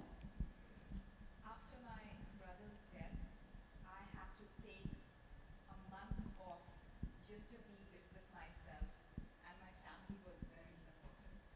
So, yeah, so I was able to do that because of a supportive family. I think that's really, you know, good that you had a family that supported you and didn't expect, but that's really nice also. Yeah, and it might be important, right? Especially when we're feeling this sense of guilt, and you know, try and get an ally within the family, within, you know, your friend circle. And if that doesn't work, then, you know, seek out professional care. I mean, especially if it's getting to the point where it's getting untenable, or, you know, sometimes it gets to the point of being abuse, right? Definitely do not hesitate. You don't have to wait till it gets to the point of abuse. If you feel like you're not getting the support you need, reach out for help, and that's okay. Again, you know, I think in our culture, we also feel like, you know, we shouldn't be talking about like family things to people outside, and there's a lot of sense of shame and so on. And, you know, really what people find often is when you open up, you find that everybody is going through something or the other, right? Everybody has difficulties, and it's okay. Yeah, I mean, I think this, what you talked about, right? The big culture about log kya kahenge is so ingrained in us. And I think we grow up with this so much guilt, really, in life. Kuch mat bolo, don't talk to people, log kya kahenge. And like you talked about, right? Like support bhi nahi hai, fir bhi, you know, that thing about crying mother all the time. So but and that crying mother doesn't get any support, right? There's nobody in the family who seems to care about that crying mother. I mean, you know, even the kids, you know, they sort of want everything from that, you know, mere paas maa hai, but, you know, that maa is left, you know, on the street somewhere. And yeah. So I think with Mother's Day coming, I think we should all cherish ourselves, all the things that we've done, give ourselves the grace, and, you know, just, I don't know if you want to add anything else to it. Yeah, I think, you know, also, you know, I think it's important to take care of ourselves and set an example for our children, both our sons and our daughters, in terms of like how to, you know, if you say, I'm tired, I'm going to go take a nap, you're also letting your children know that it's okay when they're tired, that they can go, you know, take a break or take a nap or whatever. I'm just going to go sit in my room for 10 minutes, you know, I'm, you know, upset or overwhelmed or whatever, right? Because often when we actually, I think, do this, model this behavior, then we're giving permission for our kids and people around us also to learn how to take care of themselves, which doesn't happen often, right? And so I think it's, you know, I have a student who recently, you know, went to visit her boyfriend's family, and she said, you know, she was helping, it was Thanksgiving, and, you know, she was helping clean up afterwards. She's a guest in their house, so she's helping clean up. And when the boyfriend got up to help, the mother says, no, you sit down. And so, you know, be aware when, you know, we do things like that, because it's so ingrained. Yes?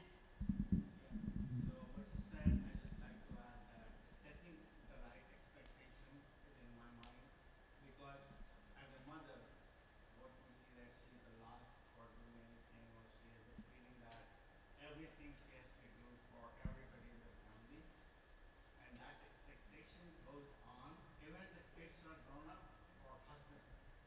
They think that it's okay, there's no expectation, she doesn't want anything, she can live her own life, and that keeps going. I believe that the real expectation in South Asian families are not set right. Yes. I'm so glad it's coming from you, right? Like, not a woman, but that's really nice to hear.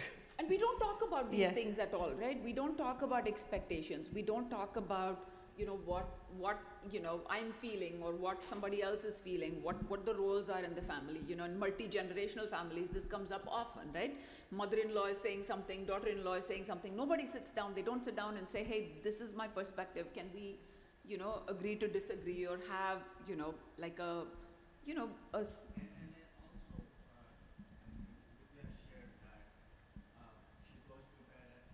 Mhm.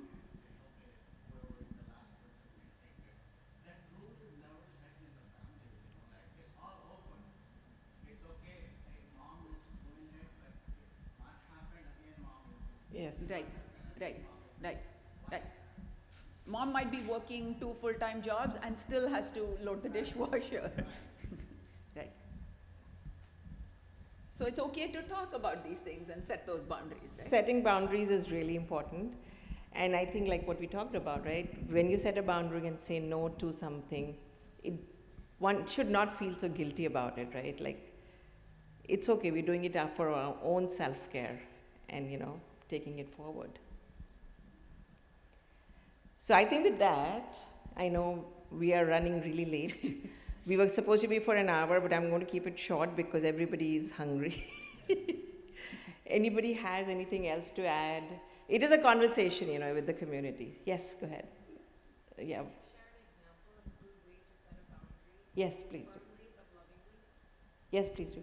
Oh, you want? Yes. So I think the first thing is, picking something that's, start with one thing you want to set a boundary on, not like 17 things. Don't, if I walk in tomorrow at home and say, somebody has to load the dishwasher, I'm going to go to sleep at 10 o'clock and, you make your own lunch and do this, it doesn't really work, right? Pick one thing that you can start with. Be very clear, communicate very clearly what the expectations are.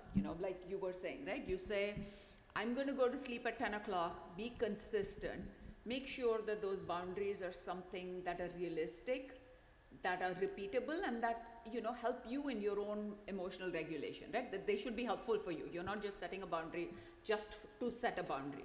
So again, pick something, communicate very clearly, be consistent. It takes a while for everybody else to, realize that, okay, this person is being serious about it. And, again, if there's pushback, try and explain, saying, hey, listen, I'm trying, just because I'm setting this boundary doesn't mean I don't love you. It doesn't mean I don't care about you. I'm doing this actually because I care about you and I need to be there. I need to take care of myself. So I'm there. And at some point, if the other person doesn't get it, that's where you get other allies, or, you just have to stick to your guns at some level and not feel guilty, because again, saying no to something means saying yes to something else. Yeah, and then there can be also adjustments, right? Yes, yeah. There has to be sometimes, like just taking Vidya's example again, right? If you say that I'm going to sleep at 10, but your child is like, why are you going to sleep at 10? I'm not hungry till whatever time, right? Like you make whatever adjustments needs to be made for the peace of the house. And I think that's another way to even set boundaries. I think we all know these small tips. You had something to share?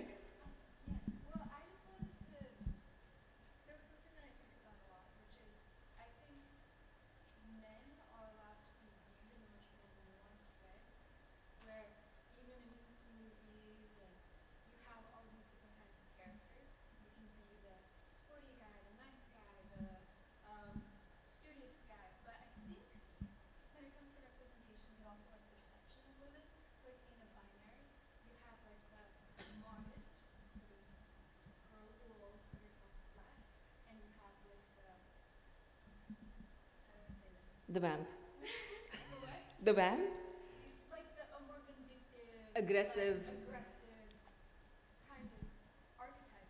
And so we box people around us into that, even if they do something in the middle, or, it's not like a spectrum, it's like a coordinate plane. It can be wherever, but you say this person is this because they did X, but just allowing people to have more nuance. Yes. Yeah. So how do we remind ourselves of that? Because even as a girl, I think it's reflected in our language and so on, right? We say, oh, she's hysterical, you know, literally, I mean, it means like wandering uterus, like, you know, when a woman is assertive, it might be seen as aggressive, whereas if a man is not assertive, that might be seen as a fault. I think we have very, you know, it's really a question about like gender roles and so on, and you know, there are lots of expectations of women, but there are also expectations of men that they should not show emotion, that they should always be strong, and which also causes difficulty. So I think it's really about questioning our own biases and saying, like, why, like, you know, questioning our language, first of all. Sometimes it feels like, oh, you know, it's just a word, like, what's the big deal? But our language conveys a lot in terms of how we're thinking about something and how the other person thinks about something. Like, recently, there was a discussion about, you know, somebody was called shrill. And, you know, that's a word you only use for women often. It's not something that's used when a man is, like, screaming. You don't say shrill often. But, you know, there's something about, you know, there's like gendered language that we use to sort of berate people and talk down at some level. And so, you know, really being aware of the language we use, how we think about it, and really, you know, really coming from that sort of compassionate perspective of everybody is doing the best that they can under the circumstances, right? So how can we be more supportive of each other rather than putting people down? Yeah, I think that's really good. And I think what you talked about, right, boxing people is also important. But language is the one, right? Like how Dr. Shri Pirachari said, right? Like, you're such a shrill person, right? Would you ever say that to your boyfriend? But to your girlfriend, you would say that, right? Like, just stop it, you're so shrill, right? Like, it's really important to use our language really correctly, because that's what gets transmitted to our brain as well. And I think what you talked about, like not having the language for men, you know, I would again go back to the movies, right? Like, ladki ho kya, ro kyun rahe ho type of thing, right? Like, when men are not even given the permission to share their emotions, how do you expect them to be an empathetic father or a brother or a child, right? They have been taught since childhood, you know, do your duty, rone ki zarurat nahi hai, and all that things, right? Mard ko dard nahi hota hai. And especially brown men don't cry at all. So it's like really, really, it's men's mental health is a topic for another day, but that's also super important. So, yeah. I think with that, I think we're going to wind up the session, and let's, you know, celebrate our moms, our female characters, and our male characters in our life. Be respectful. And happy Mother's Day to everybody.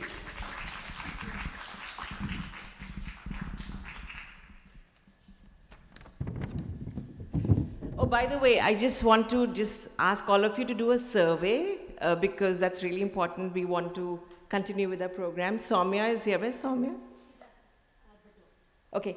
So if you guys can just scan that code and do the survey, I will really appreciate it, because we want to get more and more programs. Check our website. It's ourcause.us. We have a gala coming, and we also have a high school changemaker program in summer. So check our website. You know, if you're interested in any of the programs, it'll be great. Soumya, if you can just share the QR code, please. Okay, if you could just stay on stage for one moment. Oh, that's sweet. Happy Mother's Day. Thank you. Sure. Thank you to Shashi to host this. No, but I think today we ran out of time, but we'll do a longer and a more deep dive event. Yes. Thank you, Shashi, for hosting this. This is really fantastic. Yes, and Heartfulness too. Yes. Thank you.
Okay, for everyone who's still here, thank you so much for attending our sessions today.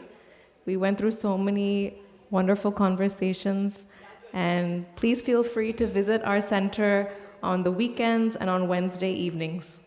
Thank you, and have a nice Mother's Day.